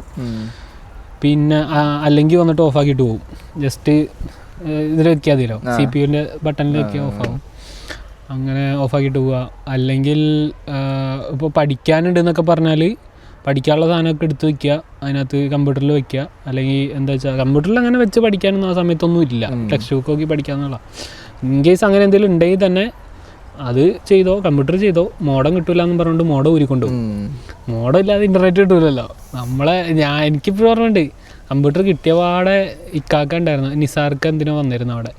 അപ്പം ഓർക്കുട്ടാണ് ഇപ്പോൾ കളിക്കുന്നത് എന്നൊക്കെ പറഞ്ഞിട്ട് ഓർക്കുട്ടിൽ അക്കൗണ്ട് ഉണ്ടാക്കി പറഞ്ഞിട്ടുണ്ട്. അക്കൗണ്ട് ഉണ്ടാക്കിയത് മാത്രമേ ഓർമ്മയുള്ളൂ, ആ ഓർക്കുട്ടിൽ കയറിയിട്ട് തന്നെ ഇല്ല. പിന്നെ ഞാൻ ഓർക്കുട്ടിൻ്റെ ഡിസൈൻ എന്താണെന്നോ ഓർക്കുട്ടിൻ്റെ ഒരു ലേഔട്ട് എന്താണെന്നോ എനിക്ക് ഞാൻ അക്കൗണ്ട് ആക്കി കയറിയിട്ടുണ്ട്. മമ്മൂട്ടി, അമിതാഭ് ബച്ചൻ, സച്ചിൻ ടെണ്ടുൽക്കർ, ഇങ്ങനെ കുറെ പേരെ ഫോളോ ആണെന്ന് തോന്നണ ഇതിന്റെ ഓപ്ഷൻ ഉണ്ടായിരുന്നു. അങ്ങനെ ചെയ്തിട്ടുണ്ട്. ഫ്രണ്ട്സ് അറിയുന്ന ആൾക്കാരെ കുറച്ച് പേരെ കയ്യിൽ ആഡ് ചെയ്തിട്ടുണ്ട്. അങ്ങനെ കുറച്ച് ഉണ്ടായിട്ടുണ്ട്. 2009-2010 ടൈമിലാണ് ഓർക്കൂറ്റിന്റെ ഒരു സമയം ഉണ്ടായിരുന്നത്. അത് കഴിഞ്ഞിട്ടാണ് പിന്നെ അത് കഫേയാണ്, ഇന്റർനെറ്റ് കഫേ പരിപാടി. 25 രൂപ പെർ അവർ. നല്ല കത്തിയായിരുന്നു കേട്ടോ, കഫേകൾ ഭയങ്കര കത്തിയായിരുന്നു ആ സമയത്ത്. ഇപ്പൊ ആ കഫേക്ക് എന്ത് ചെയ്യുന്നാവോ? ആൾക്കാരുണ്ടോ? പേര് എഴുതുക, നമ്പർ എഴുതുക. അല്ല, ആൾക്കാർ ഇന്റർനെറ്റ് കഫേ പോകുന്നുണ്ടോ? കഫേ ഇപ്പോഴും കുറച്ചുകൂടി ട്രാൻസിഷൻ പരിപാടി അവിടെ ഉണ്ട്. പക്ഷെ എന്തിനാ ആൾക്കാർ വന്നത് എനിക്കറിയില്ല. ആ സമയം ഇന്റർനെറ്റ് ഭയങ്കര ലക്ഷറി ആയിരുന്നു. ഇങ്ങനെ പോയിട്ട് കഫേയിൽ ചിലപ്പോ നിറഞ്ഞിരിക്കും, ഇപ്പോൾ കാത്തു നിൽക്കണം. അവിടെ AC ഉള്ളൊരു കഫേ ഉണ്ട് യാത്രി നിവാസിൽ. അത് ഭയങ്കര ബിസിയസ്റ്റ് കഫേ ആയിരുന്നു. അതൊരു ചേട്ടനും ഭയങ്കര പാവാണ്. അപ്പം ഒരു 5 മിനിറ്റ് അങ്ങോട്ട് കൂടിയാലൊന്നും വലിയ സീനൊന്നും പറയില്ല. 5 മിനിറ്റ് ഇങ്ങോട്ട് ഒരു 5 മിനിറ്റ് വെച്ചാൽ കൂട്ടാന്ന് തോന്നുന്നു. മിനിമം ഉണ്ട്, അരമണിക്കൂർ എന്തോ മിനിമം. പിന്നെ ബാക്കി ഇങ്ങനെ ആഡ് ഓൺ ചെയ്യുന്ന പരിപാടി. പിന്നെ നെറ്റിന് ഇത്ര സ്പീഡ് ഉണ്ടായില്ല, ഭയങ്കര സ്ലോ ആയിരുന്നു. എനിക്ക് തോന്നുന്നു അതിന് മുമ്പ്, ഈ 2009 മുമ്പ് ആദ്യമായിട്ട് ഞാൻ കഫേ പോകുമ്പോൾ ഒരു 15 മിനിറ്റ് ഒക്കെ എടുത്തിട്ടാണ് ഒരു വെബ്സൈറ്റ് ലോഡായിരുന്നത്. ഭയങ്കര ടൈം എടുത്തിട്ട് ലോഡായിരുന്നു. ഇനി ആ കഫേന്റെ പ്രത്യേകതയാണ് ആ സമയത്ത് എനിക്ക് ഭയങ്കര സ്ലോ ആയിരുന്നു. അപ്പൊ ഞാൻ പേപ്പറിൽ ഓരോ വെബ്സൈറ്റിന്റെ പേര് എഴുതി കൊണ്ടുപോയിട്ട് അവിടെ പോയി ടൈപ്പ് ചെയ്ത് എൻ്റർ അടിച്ച് ഇങ്ങനെ കാത്തിരിക്കില്ല. അങ്ങനെ ആയിട്ടുണ്ട്. അതിന് ആ സ്പീഡിന്റെ കാരണം എന്താണെന്ന് എനിക്കറിയാം. എനിക്ക് അപ്പൊ ആ സ്പീഡ് അതായിരുന്നു. അന്ന് സെർച്ച് ചെയ്യാൻ കൊണ്ടുപോയിരുന്നൊരു വെബ്സൈറ്റാണ് മമ്മൂട്ടി.com. അന്ന് പറഞ്ഞാൽ ഫാൻഡം എന്ന് പറഞ്ഞാൽ ഭയങ്കര ഇതായിരുന്നു. സ്കൂളിലൊക്കെ വന്ന ഡീ പരിപാടി മമ്മൂട്ടി. പിന്നെ ഈ ഒപ്പിടൽ പരിപാടി, കുറെ പേപ്പറൊക്കെ ആയിട്ട് പോയിട്ട് സ്കൂളിലെ എല്ലാ ക്ലാസ് റൂമിലും നടന്നിട്ട് മമ്മൂട്ടി, മോഹൻലാൽ, പൃഥ്വിരാജ്, ദിലീപ് അങ്ങനെ പേര് എഴുതിയിട്ട് എല്ലാ പിള്ളേരും ഒപ്പിടിപ്പിച്ചിട്ട് ആ ഒപ്പ് എണ്ണി നോക്കി. അല്ല, ഇവർ രണ്ടുപേരും മാത്രമല്ല, വേറെ ആൾക്കാരൊക്കെ വെച്ചിട്ട് ടേബിൾ വരച്ചിട്ട് ഇങ്ങനെ കൊണ്ടുപോയി ഒപ്പിടിപ്പിക്കുക. ഏറ്റവും കൂടുതൽ ഒപ്പിട്ട് ആരും നോക്കുക. അങ്ങനെയൊക്കെ ആയിരുന്നു പരിപാടി. അത് കൊറേ കാലം അങ്ങനെ ആയിരുന്നു. അപ്പൊ എന്നിട്ട് ഇത് അപ്ലോഡ് ചെയ്യാണ്ട് മമ്മൂട്ടി.com അത് കാണാൻ വേണ്ടിട്ട് ഇത് അങ്ങനെ ഫാൻസിന്റെ ഗ്രൂപ്പാ അതോ അല്ല ഫാൻസിന്റെ മമ്മൂട്ടിയുടെ പേഴ്സണൽ വെബ്സൈറ്റ് ആണ്. ഇപ്പോഴും ഉണ്ട് അത്? ഇപ്പോഴും ഉണ്ട്, അതിപ്പോഴും ഉണ്ട്. യെസ്, എനിക്ക് അങ്ങനെ ഓർമ്മയുള്ള വെബ്സൈറ്റ് ദ കംപ്ലീറ്റ് ആക്ടർ, മറ്റേ മോഹൻലാൽ പണ്ട് ബ്ലോഗൊക്കെ എഴുതുമായിരുന്നല്ലോ. ഈ ബ്ലോഗ് കയറി വായിക്കാന്നുള്ളതല്ല, ഞാൻ മോഹൻലാൽ ഫാനൊന്നും ഇല്ലായിരുന്നു. പക്ഷേ എനിക്കൊന്നും മനോരമയിലോ മാതൃഭൂമിയിലും കണ്ടോ ഈ ബ്ലോഗുകൾ അല്ല വാർത്ത വരും ഒരു വിഷയത്തിൽ, എന്തൊരു സാമൂഹിക പ്രാധാന്യമുള്ള വിഷയത്തിൽ മോഹൻലാൽ ഇങ്ങനെ എഴുതി എന്നൊക്കെ പറഞ്ഞിട്ട് മോഹൻലാലിൻ്റെ ബ്ലോഗിൽ നിന്ന് കോട്ട് ചെയ്തിട്ടുള്ള വാർത്തയൊക്കെ വരുമായിരുന്നു. പിന്നെ എന്തോ ഒരു പങ്ക്തിയൊക്കെ ഉണ്ടായിരുന്നു മോഹൻലാലിൻ്റെ ബ്ലോഗിനെ കുറിച്ചുള്ള. ടൈംസ് മാഗസിൻ അറിയോ? കേട്ടിട്ടുണ്ട്. അത് വായനശാലയിൽ ഉണ്ടാവും, അത് പോയി മുഴുവൻ വായിക്കുക. മമ്മൂട്ടിനെ കുറിച്ച് എന്ത് മെറ്റീരിയൽ വന്നാലും മെയിനായിരുന്നു. അതെ അതെ, പിന്നെ നേരിട്ട് കാണാൻ കിട്ടിയ വേറൊരു ടൈം ഉണ്ട് കേട്ടോ, അത് ഭയങ്കര സംഭവമാണ്. പിന്നെ പറയാം. ഓക്കെ, അപ്പോൾ ഫാൻഡം സ്റ്റോറീസ് പിന്നെ ചെയ്യുന്നതായിരിക്കും. എൻ്റെ പൊന്നോ. അല്ല, ഇപ്പം നമ്മളിങ്ങനെ ഓർമ്മ പറയുമ്പോൾ കുറേ പറയാനുണ്ടല്ലോ. പ്രത്യേക ടെക്നോളജീനെ കുറിച്ച്. ടെക്നോളജിയുടെ വാട്ടർ ഷെഡ് മൂവ്മെന്റ് എനിക്ക് എന്നെ സംബന്ധിച്ച് വേറെ ഒന്നാണ്. ടെക്നോളജിയെ കുറിച്ച് പറയുമ്പോൾ തന്നെ തലവേദന എടുക്കുന്നത് എന്താ അറിയില്ല. എനിക്ക് കുറേ ആലോചിച്ച് ഇങ്ങനെ കുറേ പറയാന്ന്. അതാണ്, കുറേ സാധനം ഉണ്ട് അവിടെ ഇവിടെയൊക്കെ ആയിട്ട്. ഞാൻ ഈ ക്യാമറ ഫോണില്ലേ, ആദ്യമായിട്ടൊരു ഫോണിൽ ക്യാമറ ഫോൺ ആദ്യം കാണുന്ന ഒരു ടൈമുണ്ട്. ഞാൻ 6ാം ക്ലാസ് ആ ഒരു സമയം, 2006 2005 ആ ഒരു സമയത്താണ് ഇത് കാണുന്നത്. അന്ന് ഭയങ്കരമായിട്ട് ഇത് ഞെട്ടി ആ സാധനം കണ്ടിട്ട്. അത് വല്യമ്മാൻ്റെ ഒരു ബന്ധുവുണ്ട് ഗൾഫിൽ നിന്ന് വന്ന്, പുള്ളിയുടെ കയ്യിൽ അവർ വീട്ടിൽ ജസ്റ്റ് വന്നപ്പോൾ പുള്ളിയുടെ കയ്യിൽ കണ്ടതാണ്. മൂപ്പരാണ്ട് തന്നെ ഫോട്ടോ ഒക്കെ എടുത്ത് ഇങ്ങനെ കാണിച്ചൊക്കെ തന്നു. നോക്കിയെൻ്റെ ഫോൺ. ഉച്ചയ്ക്ക് ഞാൻ ചോറിനാ വീട്ടിൽ പോയിട്ട് ഇവരവിടെ വന്നിട്ടുണ്ട്, അങ്ങനെ കണ്ട്. എന്നിട്ട് പിന്നെ 2-3 ദിവസത്തേക്ക് ഇങ്ങനെ പറക്കണിരുന്നു. ഇത് ഭയങ്കര സംഭവമാണല്ലോ എന്നൊക്കെ എനിക്ക് അങ്ങനെ കണ്ടിട്ടുള്ള ഓർമ്മ. മൊബൈൽ ഫോണിൽ ക്യാമറ പരിപാടി, ഫുൾ സെറ്റപ്പുള്ള പരിപാടി കണ്ടിട്ടുള്ളത് ഇക്കാക്കമാരുടെ അടുത്താണ്. അതായത് വാപ്പാൻ്റെ മൂത്തേട്ടത്തിൻ്റെ മക്കൾ അൻസാർക്ക, നിസാർക്ക. അപ്പോൾ ഈ നിസാർക്കാക്ക് കമ്പനിയിൽ ജോലിയുണ്ട്, കെമിയിൽ ജോലിയാണ് പെരിയാറുള്ള. പിന്നെ അൻസാർക്ക ആ സമയത്ത് നാട്ടിലെ ഫോട്ടോഗ്രാഫറാണ്. എൻ്റെയൊക്കെ ഒരുപാട് ചിത്രങ്ങൾ എടുത്തിട്ടുള്ളത് അൻസാർക്കയാണ്. അത് വേറൊരു കഥ. അപ്പം അൻസാർക്ക ഫോട്ടോഗ്രാഫറാണ്, ഫിലിമിലാണ് ഫോട്ടോ എടുക്കുക. ഫിലിമിൽ ഫോട്ടോ എടുത്തിരുന്ന സമയത്ത് നിക്കോണിൻ്റെ ക്യാമറ ഉണ്ടായി. നിക്കോണിൻ്റെ ആണോ അതിന് മുന്നേ ഏതായിരുന്നു അറിയില്ല. നിക്കോണിൻ്റെ SLR ആയിരുന്നു. അല്ല, അത് എനിക്ക് യൂസ് ചെയ്യാനൊക്കെ തന്നിട്ടുണ്ട്. അത് പിന്നെ കുറച്ചുകൂടി വളർന്നതിന് ശേഷം. പക്ഷേ ഞാൻ ചെറുപ്പത്തിലുണ്ടായിരുന്ന സമയത്ത് അനലോഗിലാണ്, ഫിലിമിലാണ് ഫോട്ടോ എടുക്കുക. എന്നിട്ട് ഈ ഫിലിമുകൾ കൊണ്ടുപോയി എറണാകുളത്ത് കൊണ്ടുപോയി കൊടുത്ത് ഡെവലപ്പ് ചെയ്ത് പിന്നെ അത് ആൽബാക്കി ഫുൾ പരിപാടി, ഫുൾ സെറ്റപ്പായിരുന്നു. ആ സമയത്ത് അമർ സ്റ്റുഡിയോയിലായിരുന്നു അൻസാർക്ക് വർക്ക് ചെയ്യുന്നത്. അപ്പം കല്യാണത്തിന് പോയിട്ട് ബാക്കി വരുന്ന റോളുകളുണ്ടാവും. ഒരു റോള് ഫുള്ള് തീരുമില്ലല്ലോ. അപ്പോൾ ഈ തീർക്കാൻ വേണ്ടി വീട്ടിലേക്ക് വരും. എന്നിട്ട് നമ്മുടെയൊക്കെ ഫോട്ടോ എടുക്കും. പിന്നെ അമ്മായിമാരൊക്കെ ഒന്നുണ്ടാവും. അപ്പോൾ അമ്മായിമാർ, മക്കൾ, അങ്ങനെ കുറേ ഫാമിലി മൊമെൻറ്റ്സ് നമുക്ക് പകർത്തുന്നത്. ഗൾഫിൽ നിന്ന് ക്യാമറ കിട്ടി, അല്ലെങ്കിൽ ഗൾഫുകാരായ ആരെങ്കിലും ക്യാമറ കൊണ്ടുവന്നിട്ട് എടുക്കുന്നതല്ല. അൻസാർ ഖാൻ്റെ ക്യാമറയിൽ എടുത്തിട്ടുള്ള ഫോട്ടോകളാണ് അന്നത്തെ ഒരു ഫാമിലി ഇതുണ്ടായിരുന്നു. പക്ഷേ ഈരാറ്റുപേട്ടയിൽ നേരെ വ്യത്യസ്തമാണ്.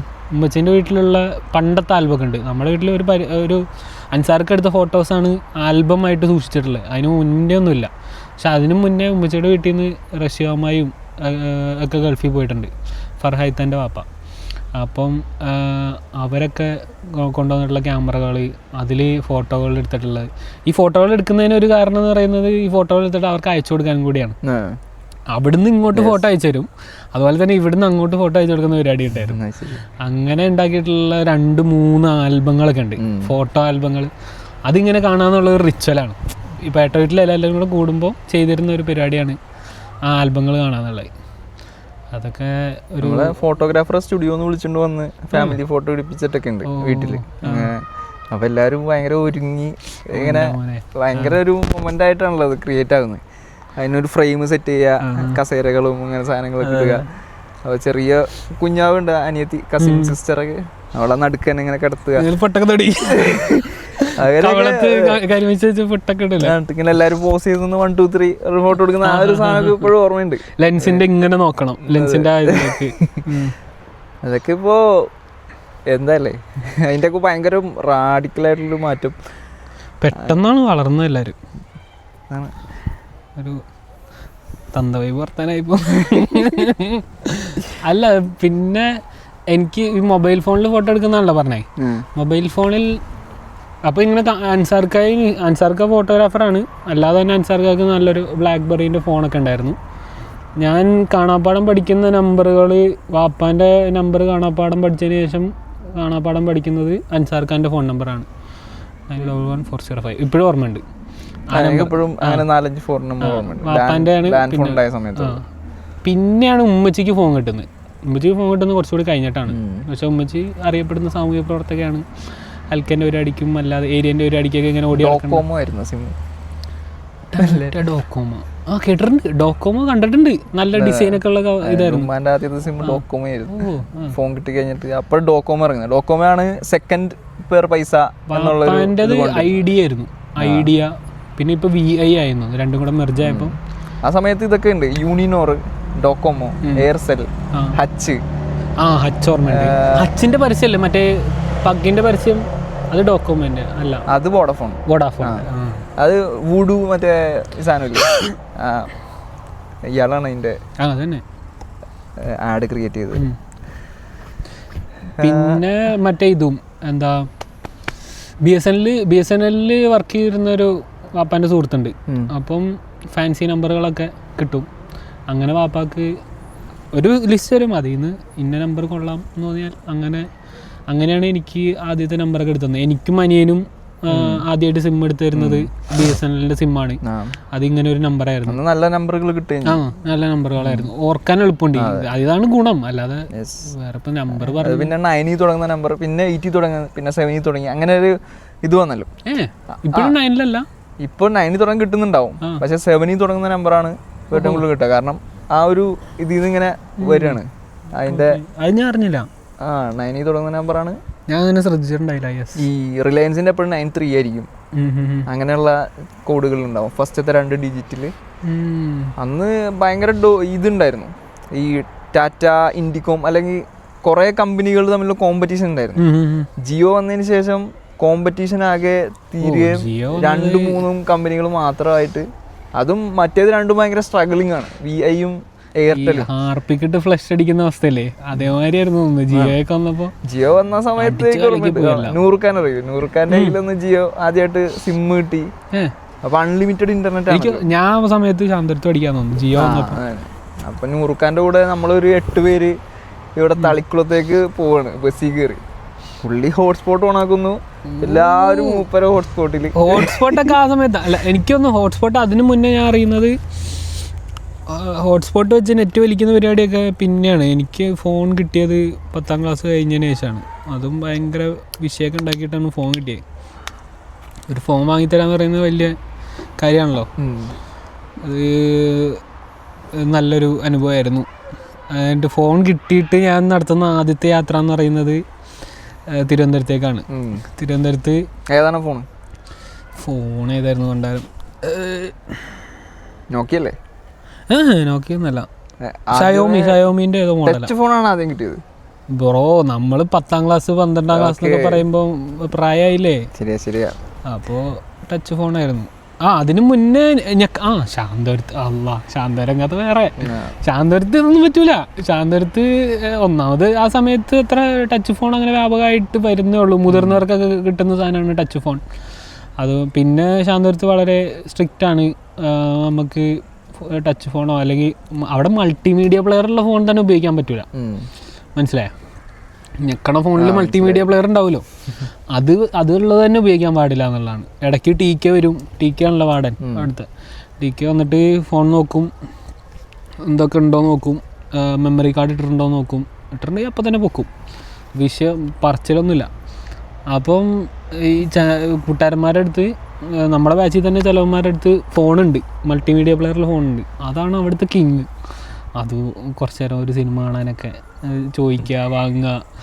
എന്നിട്ട് ഇത്രേ പോകുന്ന സ്ക്രീനിൽ 3GB എന്നല്ല അതിന് പറയാം, 3GB വീഡിയോയിൽ എത്ര സിനിമകൾ കണ്ടിട്ടുണ്ടെന്ന് അറിയാം. ബ്ലൂടൂത്ത് വഴി അയക്കുന്നത്. ബ്ലൂടൂത്ത് വഴി കുറേ നേരം നമ്മൾ വെയിറ്റ് ചെയ്ത് ഇങ്ങനെ പിടിക്കും. എന്നാൽ പിന്നെ ഇങ്ങനെ മേളിൽ വയ്ക്കും. ഏറ്റവും ഫാസ്റ്റായിട്ട് പോകുന്ന എങ്ങനെയാന്ന് നോക്കും. റബ്ബേ, അങ്ങനെ കണ്ടിട്ട് എത്ര സിനിമകളാണ് ശാന്തപുരത്ത് വെച്ച് ഇഷ്ടംപോലെ സിനിമകൾ അങ്ങനെ കണ്ടിട്ടുണ്ട് ഞാൻ. എന്നിട്ട് ഇങ്ങനെ കിടക്കും. പിന്നെ ലൈബ്രറി പോയിട്ട് ബുക്ക് തുറന്ന് വെച്ചിട്ട് ഇങ്ങനെ കിടക്കും. എന്നിട്ട് ഇയർഫോണും കുത്തും. എന്നിട്ട് അടിയിൽ വെച്ചിരുന്ന സിനിമകളും അങ്ങനെയൊക്കെ കണ്ടിട്ടുണ്ട്. പിന്നെ സ്ട്രിക്റ്റ് ആയിരുന്നു അത്. ഇങ്ങനെ പോലും കാണാനുള്ള വകുപ്പ് ഉണ്ടാവില്ല. ഇത്ര ഇതാണ്. ഫോണും ഉണ്ടായില്ലല്ലോ ആളുകളുടെ. ഫോണും തീരെയില്ല. പക്ഷെ ഇപ്പൊ ആലോചിക്കുമ്പോ ഫോണില്ലാത്തൊരു ഒരു 5-6 വർഷം കിട്ടിയതിൽ വലിയൊരു കാര്യം എന്നൊക്കെ വിചാരിക്കുന്നുണ്ട്.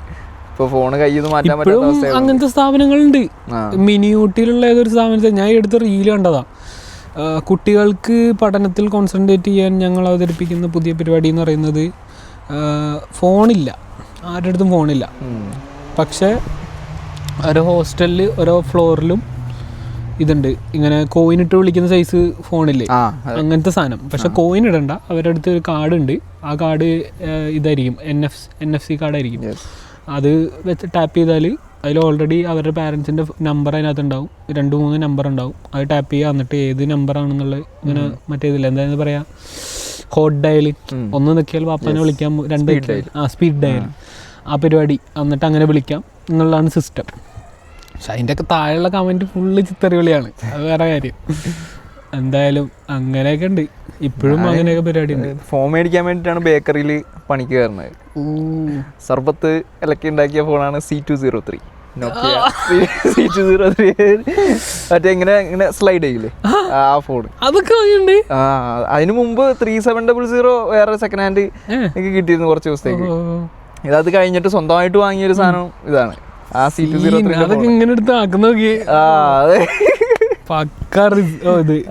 അത് കഴിഞ്ഞിട്ടാണ് പിന്നെ ടച്ച് ഈ ലെനോവോന്റെ ഒരു ഫോണ് കിട്ടിയത്. അന്ന് ഈ ലെനോവോ മൈക്രോമാക്സ് കാർബണിന്റെ ഒരു കളി ഉണ്ടായിരുന്നു, അത് ചീപ്പായിട്ട്. പക്ഷെ സ്മാർട്ട് ഫോൺ മൈക്രോമാക്സും കാർബണും കുറവുണ്ട്. അതല്ലാണ്ടൊരു എനിക്ക് തോന്നുന്നു ഗാലക്സി Y ആണ് ഈ സ്മാർട്ട് ഫോണിന്റെ ഈ ഒരു ഇതിന്റെ തുടക്കത്തിൽ. സാംസങ് ഗാലക്സി Y ഏറ്റവും ഒരു ഫ്ലാഗ്ഷിപ്പ് പോലത്തെ കുറെ പേരുടെ കയ്യിൽ നല്ല ഫോൺ രൂപത്തിൽ, അതായത് അഫോർഡബിൾ ആയ എന്നാൽ നല്ലൊരു ഗാലക്സി സീരീസിലുള്ള ഒരുപാട് ഫോണുകൾ. എനിക്കൊന്ന് റാഫിയോ എൻ്റെ മാമാടെ അടുത്ത് ആദ്യം കിട്ടിയത് ഗാലക്സി ആയിരുന്നു. ഈ മാമമാരുടെ അടുത്ത് ഫോൺ കിട്ടിയാലുള്ള ഗുണം എന്താ അറിയോ, ഇവർ വിളിക്കാനും അത്യാവശ്യം സാധനങ്ങൾ നോക്കാനും അല്ലാതെ ഫോൺ അധികം ഉപയോഗിച്ച് ശീലിച്ചിട്ടില്ല. അതുകൊണ്ട് തന്നെ ഇവർ പണീൻ്റെ ഇടയിലൊന്നും ഫോൺ ആവശ്യമില്ല അവർക്ക്. അപ്പം പേട്ടയിൽ പോയിട്ട് മെഡിക്കൽ സ്റ്റോറിൽ പോയാൽ ഉള്ള ഗുണം എന്താ വെച്ചാൽ റാഫിയമ്മയുടെ ഫോൺ ഉപയോഗിക്കാം എന്നുള്ളതാണ്. എൻ്റെ മാമ പക്ഷേ വേറെ ആയിരുന്നു. മാമ ഇടക്കിടക്ക് ഫോൺ മാറ്റും. പിന്നെ അന്ന് എത്ര 2010-19 കാലഘട്ടത്തിൽ തന്നെ മൂപ്പര് യൂട്യൂബിൽ വീഡിയോ കിട്ടിയിട്ടുണ്ട്. അതായത് ആന റോട്ടിൽ കൂടെ പോകുമ്പോൾ എലിഫന്റ് ഇൻ Kerala.mp4 മൂപ്പര് വീഡിയോ എപ്പോഴും ഇടയ്ക്കിൽ ചാനലിൽ കിടക്കണ്ടാവും. അന്ന് അപ്ലോഡ് ചെയ്ത വീഡിയോസാണ് അതൊക്കെ. എലിഫന്റ് ഇൻ Kerala.mp4 അതാണ് എക്സ്റ്റൻഷനൊക്കെ അവിടെ തന്നെ കാണും.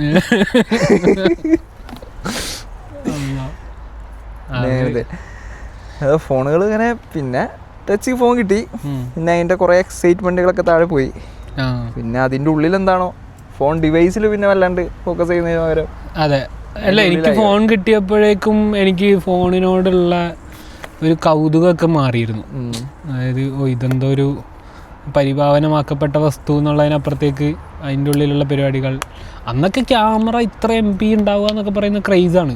60 അല്ലെങ്കിൽ 40 MP 48 മെഗാ പിക്സലുള്ള ക്യാമറ ഉണ്ടാവുക എന്നൊക്കെ പറഞ്ഞാൽ കിങ് ആണ് അന്നത്തെ.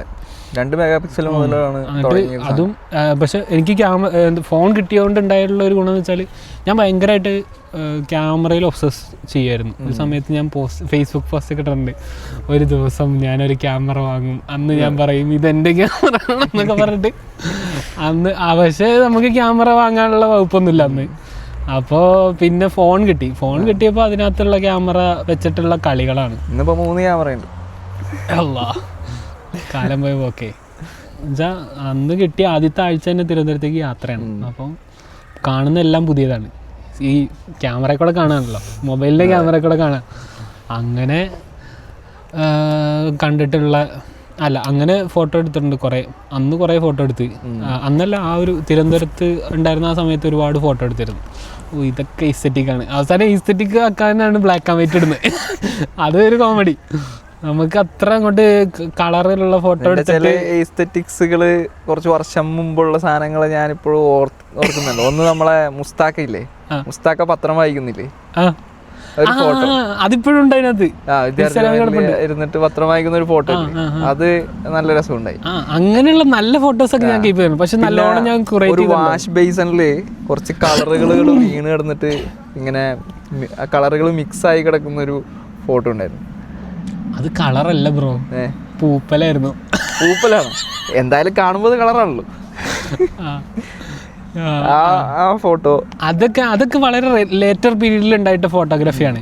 പക്ഷെ അതിന് മുന്നേ നമുക്ക് അത്ര കോൺഫിഡൻസ് ഇല്ല. എന്നാൽ ഓക്കെ ഇത് കൊള്ളാം, നല്ലതാണ്, എൻ്റെ ഒരു പരിപാടിക്ക് പറ്റിയൊരു ഫോട്ടോ ഇതാണ് എന്നുള്ള രീതിയിൽ ഇൻസ്റ്റാഗ്രാമിൽ ഇടാന്നുള്ളതാണ് ട്രെൻഡായി തുടങ്ങുന്ന സമയമാണ്. ആളുകൾ അതിനു മുമ്പ് ഇൻസ്റ്റാഗ്രാമിലൊക്കെ കയറിയിട്ടുണ്ട്. പക്ഷെ നമ്മൾ ഫോട്ടോയൊക്കെ എടുക്കാൻ തുടങ്ങിയാലേ അന്നൊക്കെ പ്രൈമറിലി ഇൻസ്റ്റാഗ്രാം എന്ന് പറയുന്നത് ഫോട്ടോ ഷെയറിങ് ആപ്പ് തന്നെയാണ്. അപ്പോൾ അങ്ങനെ തന്നെ ഓടിക്കൊണ്ടിരുന്ന വീഡിയോ ഒന്നും ഉണ്ടായില്ല അന്ന്. അത് കഴിഞ്ഞിട്ടാണ് വീഡിയോ വരുന്നത്. വളരെ റീസെന്റ് ആയിട്ടാണ് റീലൊക്കെ വരുന്നത്. റീലിനൊക്കെ IGTV ആണ് ആദ്യം പിന്നെ മാറ്റി. അത് ഒരു എക്സ്പെരിമെന്റ് എന്നുള്ള IGTV എന്ന് പറഞ്ഞാക്കി. പിന്നെ ഓർമ്മയുണ്ട് ടിക്ടോക്ക് നിരോധിച്ച സമയത്താണ് ഇവർ നൈസായിട്ട് അത് റീലാക്കി ചാടിച്ച്. അപ്പം ടിക്ടോക്ക് പോയല്ലോ. അപ്പോൾ ടിക്ടോക്കിനുള്ള ഇന്ത്യൻ ഓഡിയൻസ് മൊത്തം റീലിലേക്ക് വന്നു. അത് നല്ലൊരു പരിപാടിയായിരുന്നു അവർക്ക്. അങ്ങനെയൊക്കെ ഇപ്പോൾ റീല് ആണിപ്പോൾ ഇപ്പോഴത്തെ ജനറേഷൻ്റെ ഒരു എല്ലാ ജനറേഷനും. എനിക്ക് റീലിനെ കുറിച്ച് എന്താ പറയണ്ടെന്ന് അറിയില്ല. അതിൽ കുറേ ഐറ്റംസ് ഉണ്ടല്ലോ. നമ്മൾ ബ്രെയിൻ റോട്ട്, ഡിജിറ്റൽ ഡീറ്റോക്സ്, അങ്ങനെയുള്ള കുറേ ഇതിലേക്കൊക്കെ കടന്ന് പറയേണ്ടി വരും. ഞാനൊക്കെ കൺസ്യൂം ചെയ്യുന്ന എമൗണ്ട് എന്ന് വെച്ചാൽ ഭയങ്കര കുറച്ച് ഓവറാണ്. എന്നുവെച്ചാൽ ഫുള്ള് ബ്രെയിൻ റോട്ട് കണ്ടന്റ് അല്ല, അതാണ് പ്രശ്നം. ബ്രെയിൻ റോട്ടൊക്കെ ആണെങ്കിൽ നമ്മളത് ഇങ്ങനെ കയറ്റി ഇങ്ങനെ വിടും, ഇങ്ങനെ പോയിക്കൊണ്ടിരിക്കും. ഒരു ഇങ്ങനെ എന്താ പറയുക, ഫ്ലീറ്റിംഗ് മെമ്മറി ഇങ്ങനെ പോയിക്കൊണ്ടിരിക്കുന്നു. അതിൽ നമുക്കൊരു വികാരങ്ങൾ ഉണ്ടാകുന്നു. ഒരു 30 സെക്കൻഡിലേക്ക് നമ്മൾ ചിരിക്കുന്നു, അടുത്ത 30 സെക്കൻഡിലേക്ക് നമ്മുടെ മനസ്സ് അത്രയും ആർദ്രമാകുന്നു, അടുത്ത 30 സെക്കൻഡിലേക്ക് നമ്മൾ അത്രയും രോഷം കൊള്ളുന്നു. അങ്ങനെ ഒരു ഇമോഷണൽ റോളർ കോസ്റ്ററിലൂടെയാണ് നമ്മൾ പോകുന്നത്. പക്ഷെ അങ്ങനെ ആവണമെന്നില്ല. ഇൻഫർമേഷൻസ് ഇങ്ങനെ പലതരത്തിൽ ഇതായിരുന്നു. അതും ബ്രെയിൻ റോട്ട് ആണെന്നുള്ളത് പിന്നെ മനസ്സിലാക്കും. ഒരു ഫ്ലോയിൽ ഇങ്ങനെ വരും. അത് ഇങ്ങനെ വരും. ഒന്ന് പ്രോസസ് ചെയ്യാനുള്ള ടൈം നമുക്ക് കിട്ടുന്നില്ല. ഇന്റലക്ച്വൽ സ്ലോപ്പ് കണ്ടന്റുകൾ ഉണ്ടാവുന്നു. അത് ഭയങ്കരമായിട്ട് കൺസ്യൂം ചെയ്യുന്നുണ്ട്. റീസെന്റ് ആയിട്ട് അതാണ് മെയിൻ പരിപാടി. അത് ഇന്റലക്ച്വൽ സ്ലോപ്പ് ആണോ അതോ ഇതിപ്പോ വല്ല കാര്യമാണോ എന്നുള്ളതൊക്കെ അറിയണമെങ്കിൽ അവസാനം വരെ കാത്തിരിക്കണമല്ലോ പണ്ടാരം. എന്താ വെച്ചാൽ ഞാൻ at A point of time കഴിഞ്ഞ കൊല്ലം അല്ലെങ്കിൽ അതിന് മുന്നേയൊക്കെ എനിക്കിങ്ങനത്തെ വീഡിയോകൾ വരാൻ തുടങ്ങി. നമുക്ക് പഠനവുമായി ബന്ധപ്പെട്ടുള്ള അല്ലെങ്കിൽ ആർക്കിടെക്ചർ, സ്പേസ് അല്ലെങ്കിൽ എന്തെങ്കിലുമൊക്കെ ആയിട്ട് ബന്ധപ്പെട്ടുള്ള ഓരോ കണ്ടന്റ് ക്രിയേറ്റേഴ്സ് ഉണ്ടാക്കുന്ന വീഡിയോസ്. അതിപ്പം അവർ ആ വിഷയത്തെക്കുറിച്ച് അക്കാദമികമായി സംസാരിക്കുന്നതായിരിക്കണം എന്നില്ല. എന്നാൽ നമുക്ക് ഇത് ഇൻട്രസ്റ്റിംഗ് ആണല്ലോ, ഈ ആംഗിൾ കൊള്ളാലോ എന്നൊക്കെ തോന്നൂലേ ഓരോ സാധനം, ഡിസൈൻ ആസ്പെക്റ്റ് ഒക്കെ. അപ്പം അങ്ങനത്തെ സാധനമൊക്കെ വരുമ്പോൾ നമ്മളിങ്ങനെ സേവ് ചെയ്ത് വയ്ക്കും. സേവ് ചെയ്ത് എൻ്റെ സേവ്ഡ് റീല് കുറേ ഉണ്ട്. എനിക്ക് ഈ ഹോർഡിങ് പരിപാടി ഉണ്ട് എന്നുള്ളത് ഞാൻ മനസ്സിലാക്കുന്നതിൻ്റെ ഒരു സംഭവം അതൊക്കെയാണ്. സേവ്ഡ് റീലിൽ എത്ര നമ്മൾ വീണ്ടും പോയി കാണും.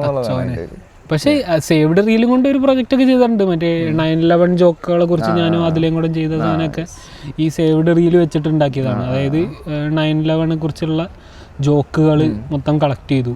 ഈ ഇൻ്റർനെറ്റ് മീമുകൾ ഇങ്ങനെ വരുന്നതൊക്കെ ഇങ്ങനെ കളക്ട് ചെയ്യും, പരസ്പരം അങ്ങോട്ടും ഇങ്ങോട്ടും ഷെയർ ചെയ്യും. എന്നിട്ട് ഞങ്ങൾ രണ്ടുപേരും ഇരുന്ന് സംസാരിച്ചുണ്ടാക്കിയിട്ടുള്ള ഒരു വർക്കാണത്. നല്ലൊരു സാധനമായിട്ട് തോന്നി. ഇൻ്റർനെറ്റ് കൾച്ചറിനെ കുറിച്ച് പഠിക്കാം, പക്ഷേ എനിക്കറിയില്ല അതിന് വേണ്ടി നമ്മൾ കൊടുക്കുന്ന സമയവും എനർജിയൊക്കെ ആ നിലക്ക് നമുക്ക് ചാനൽ ചെയ്യാൻ പറ്റുന്നുണ്ടെന്നുള്ളതേ ഒരു പ്രശ്നമാണ്.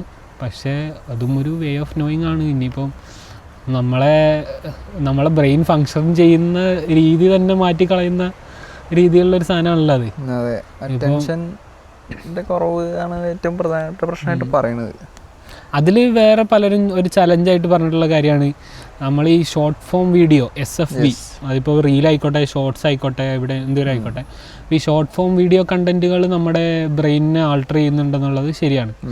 പക്ഷേ അത് ഫണ്ടമെൻ്റലി നല്ലതാണോ ചീത്തയാണോ എന്നുള്ളത് കുറച്ചുകൂടി സൂക്ഷ്മമായിട്ട് നമ്മൾ പഠിക്കേണ്ട കാര്യമാണ്.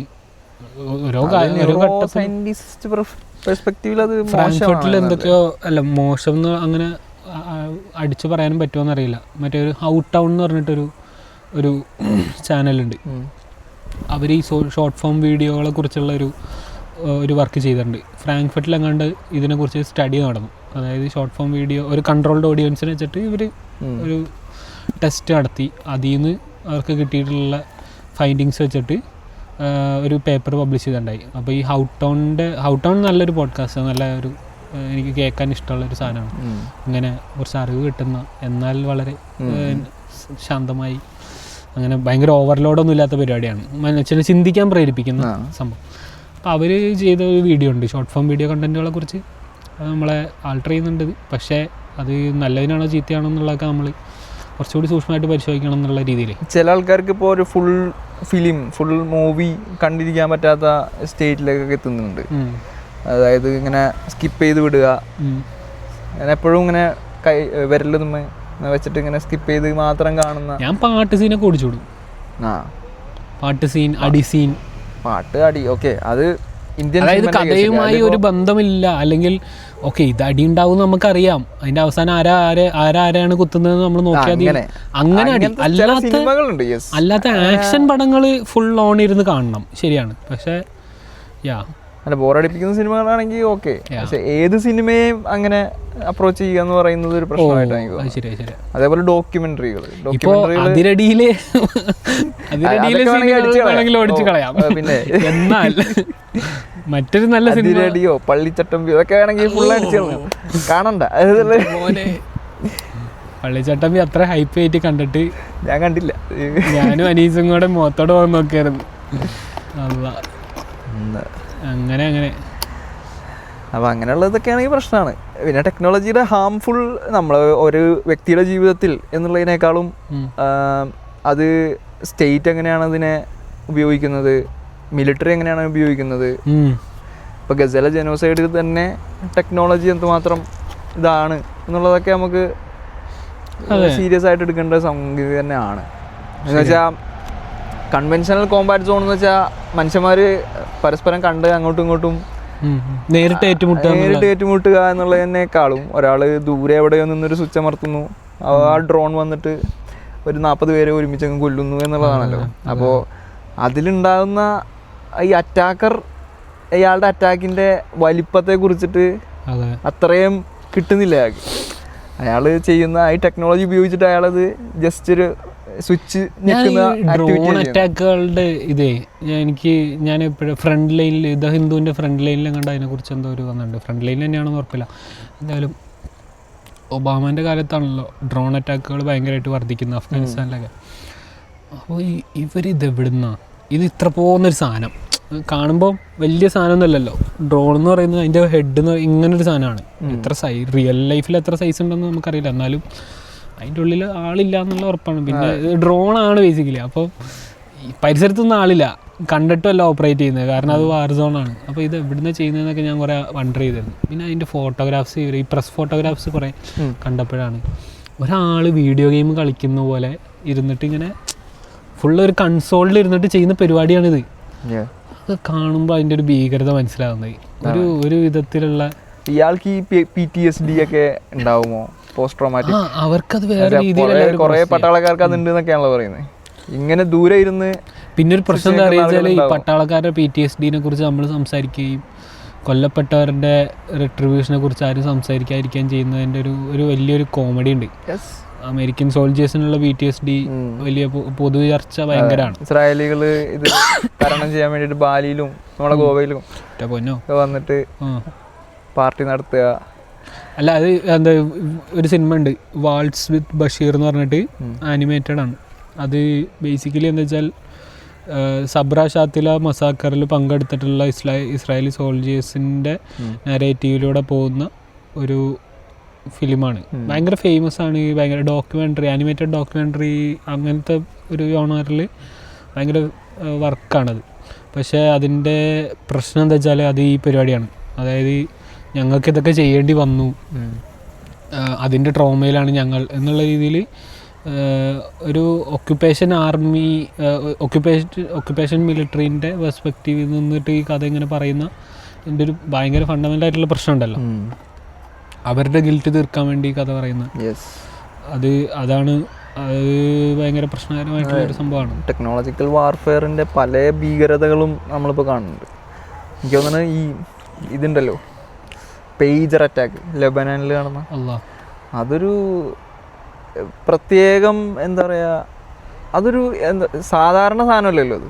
ഇപ്പം സിവിലിയൻ എന്നൊക്കെ പറയുന്ന അല്ലെങ്കിൽ അങ്ങനത്തെ ഏത് സാഹചര്യത്തിലും ഉണ്ടാവുന്ന ഒരു ഡിവൈസിൽ അതൊരു ബോംബ് പോലെ ചെറിയൊരു സ്ഫോടക വസ്തു പോലെ ഞാൻ അതിന് മുന്നേ പേജറിനെ കുറിച്ച് കുറേ വായിക്കാൻ പഠിക്കുകയൊക്കെ ചെയ്തിരുന്നു. വളരെ ഇൻസിഡൻ്റലായിട്ട് അതിന് ആ ഒരു അവസരത്തിൽ അതിന് തൊട്ട് മുന്നേ ഒക്കെ ഞാൻ പേജറിനെ കുറിച്ച് കുറേ വായിക്കുകയും ഈ ഡോക്ടർമാരൊക്കെ ഹോസ്പിറ്റലിൽ യൂസ് ചെയ്യുന്നത് കാര്യമായിട്ട് യൂസ് ചെയ്യുന്ന സാധനമാണ്. കാരണം ഇവർ വർക്ക് ചെയ്യുന്നത് റേഡിയോ ഫ്രീക്വൻസി കൂടുതലുള്ള എക്യുപ്മെൻറ്റ്സ് ഒക്കെ വെച്ചാൽ ഈ MRI സ്കാനും അങ്ങനത്തെ പരിപാടിയൊക്കെ. അപ്പോൾ അവിടെ സാധാരണ മൊബൈൽ നെറ്റ്വർക്കിനെക്കാട്ടിലും കുറച്ചുകൂടി ഈസി ആയിട്ട് കമ്മ്യൂണിക്കേറ്റ് ചെയ്യാൻ പറ്റുന്നത് പേജറുകൾ വെച്ചിട്ടാണ്. അപ്പം അങ്ങനെ ഒരുപാട് യൂസുള്ള ഈ റെസ്ക്യൂ ഓപ്പറേഷനൊക്കെ യൂസ് ചെയ്യുന്ന പേജറുകളാണ് കമ്മ്യൂണിക്കേഷന്. അപ്പം ഞാൻ ഇങ്ങനെ കൊള്ളാലോ ഒരു സാധനം ഒന്ന് വേണം എന്നൊക്കെ വിചാരിച്ച് ഇങ്ങനെ ഇരിക്കുകയായിരുന്നു. നമുക്ക് ഇവിടെ എത്തുമ്പോൾ കുറേ അങ്ങനത്തെ പുതിയ ടെക്കൊന്നല്ല, വളരെ പഴയ ടെക്കാണ്. പക്ഷേ ഒരാൾക്ക് ഒറ്റയ്ക്ക് കിട്ടിയിട്ട് കാര്യമില്ല. എന്നാലും എനിക്കത് കാണണം എന്നൊക്കെ ഒരു കൗതുകം ഉണ്ടായി. അത് കഴിഞ്ഞ് വളരെ ഉടനെയാണ് ഈ അറ്റാക്ക് ഉണ്ടാകുന്നതും ഇതിനെക്കുറിച്ച് കേൾക്കുന്നതൊക്കെ. എനിക്ക് ആകെ ഷോക്കായിപ്പോയി. എവിടെയൊക്കെ ഇത് പൊട്ടിയിട്ടുണ്ടാവും എന്നുള്ളതേ, ആരെയൊക്കെ കയ്യിലിരുന്ന് പൊട്ടിയിട്ടുണ്ടാവും. അത്രയും അൺഎത്തിക്കലായിട്ടുള്ളൊരു ആക്ട്. സയനിസ്റ്റുകളെ കുറിച്ചിട്ട് നമ്മളെ എല്ലാം എത്തിക്കൽ എന്ന് പറയാൻ പറ്റുന്ന ആക്ട് എന്തെങ്കിലും പ്രതീക്ഷിക്കാൻ പറ്റും എന്നുള്ളതാണ്. പക്ഷേ അതിനൊരു എനിക്ക് ആ സമയത്ത് ഔട്ട് ഓഫ് ഫോക്കസിൽ ദാവൂദ് സാഹിബ് ഇതിനെക്കുറിച്ചൊക്കെ പറയുകയാണ്. അപ്പോൾ മൂപ്പര് ഇതിനെക്കുറിച്ച് വളരെ മോശമായിട്ട് തന്നെയാണ് പറയുന്നത്. അറ്റ് ദ സെയിം ടൈം ഒരു എന്തൂസിയാസം കാണിക്കുമല്ലോ ടെക്നോളജിയോടുള്ള ഒരു ഭയങ്കര ഫീല്, എങ്ങനെ ഇത് സാധിച്ചു സമ്മതിച്ചു കൊടുക്കണം എന്നുള്ളൊരു ഇതില് ഇവരുടെ ഒരു ഇത് കണ്ടോ, ആ ഒരു എക്സലൻസ് കണ്ടോ ഈ ഒരു വിഷയത്തിൽ എന്നുള്ള വിഷയത്തിൽ മൂപ്പര് കുറച്ചധികം പറയുന്നതായിട്ട് എനിക്ക് തോന്നി. അതൊക്കെ ഒരു ഭയങ്കര മിസ്പ്ലേസ്ഡ് ആയിട്ടുള്ളൊരു സാധനമായിട്ട് തോന്നി. അതും എല്ലാം ആക്സസ് ഉള്ള എല്ലാ ടെക്നോളജിക്കൽ സാധനം ലോകത്തുള്ള ടോപ്പിന് വെച്ച് എല്ലാ സൗകര്യങ്ങളും ഉള്ള ആൾക്കാർക്ക് ഇതെല്ലാം ഇതിനപ്പുറം ചെയ്യാൻ പറ്റും. സൗകര്യം ഉണ്ടെന്ന് മാത്രമല്ല, ഇമ്മ്യൂണിറ്റി ഉണ്ടല്ലോ. എന്തും ചെയ്യാന്നുള്ള ഒരു മൈൻഡ് ഉള്ളവർക്ക് ലിമിറ്റുകളില്ലല്ലോ, അതിരുകളില്ലാത്തവർക്ക്. പിന്നെ ഇതിനെക്കുറിച്ച് എന്തൂസിയാസ്റ്റിക് ആയിട്ട് പറയാൻ ഇപ്പോൾ സീതാവുദ്ദീൻ്റെ ആവശ്യമില്ല, അതിന് സന്തോഷ് ജോർജ് കുളങ്ങര ഉണ്ട്. അതായിരിക്കുന്നത് ഇതിങ്ങനെ കുറെ അതിനെക്കുറിച്ചൊക്കെ പറഞ്ഞിട്ട് ഇപ്പോൾ എന്താ കാര്യം എന്ന് ചോദിച്ചിട്ട്. അതെ, അപ്പോൾ ടെക്നോളജി ഒരു ഘട്ടം വരെ ഞാൻ വിചാരിച്ചിരുന്നത്, നമുക്ക് ഇതിനെക്കുറിച്ചുള്ള ഇങ്ങനെ പഠനങ്ങളൊക്കെ കടക്കുന്നതിന് മുന്നേ നമ്മൾ വിചാരിച്ചിരുന്നത് ടെക്നോളജി എന്ന് പറയുന്നത് സിനിമയെ കുറിച്ച് നമ്മൾ അറിയില്ല, സിനിമയെ കുറിച്ചുള്ള വിധി അന്വേഷിക്കുക എന്നുള്ളതായിരുന്നു ശാന്തപുരത്തുള്ള പ്രധാനപ്പെട്ട അന്വേഷണങ്ങളിലൊന്ന്. അതുപോലെ തന്നെ ഈ ടെക്നോളജിയെ കുറിച്ച് നമ്മൾ അന്വേഷിക്കുക ഹലാലാണോ ഹറാമാണോ. അപ്പോൾ നമുക്ക് കിട്ടുന്ന ഉത്തരം സിനിമയെക്കുറിച്ച് അത് തന്നെ കിട്ടുക. അതായത് ഇതൊരു ടൂളാണ്, ഒരു കത്തി പോലെ. അത് എന്തിനുപയോഗിക്കണം എന്നുള്ളത് നമ്മളാണ് തീരുമാനിക്കുന്നത്. അപ്പം ഇതിന് ഭയങ്കര എന്താ പറയുക, യൂട്ടിലിറ്റേറിയൻ വാദം കൊടുക്കുക എന്നുള്ള പരിപാടി ഉണ്ടല്ലോ. ഓക്കെ, നിങ്ങൾക്കത് നല്ലതിന് ഉപയോഗിക്കാം, ചീത്തതിന് ഉപയോഗിക്കാം. അത് നിങ്ങൾ ഉപയോഗിക്കുന്നതനുസരിച്ച് നിങ്ങൾക്ക് ലോകത്തെ മാറ്റാനും പറ്റും, നശിപ്പിക്കാനും പറ്റും. അതൊക്കെ ഒരു പരിധി വരെ അവസാനിച്ചിട്ടുണ്ട് AI വന്നതോടുകൂടി. ആ ആർഗ്യുമെൻറ്റുകളൊക്കെ കുറേയൊക്കെ തീരുമാനമായിട്ടുണ്ട്. ഇതിപ്പോൾ എന്നാലും AI എങ്ങനെയാണോ നമ്മൾ ഉപയോഗിക്കുന്നത് അതിനനുസരിച്ച് അത് അത്രയും നന്നാവും എന്ന് പറയുന്ന ഒരു മെയിൻ സ്ട്രീം ഉണ്ട്.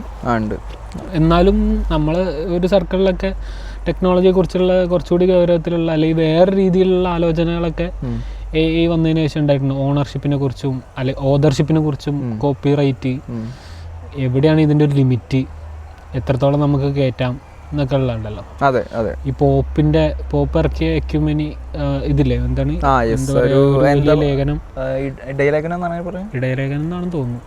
അങ്ങനെ അത് വളരെ ഇമ്പോർട്ടൻ്റ് ആയിരുന്നു ആ കാര്യത്തിലൊക്കെ. ഞാൻ വായിച്ചിട്ടില്ല, ഞാൻ അതിനെക്കുറിച്ചുള്ള ഇങ്ങനെ വാർത്തകൾ കണ്ടതാണ്.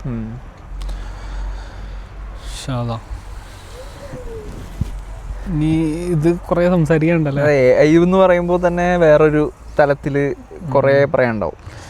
ഇൻ്റലിജൻസിനെ കുറിച്ചിട്ട്, what is intelligence, human intelligence versus artificial intelligence. AI എന്ന് പറയണോ, ലാർജ് ലാംഗ്വേജ് മോഡൽ എന്ന് പറയണോ എന്നൊക്കെയുള്ള ചർച്ചകൾ.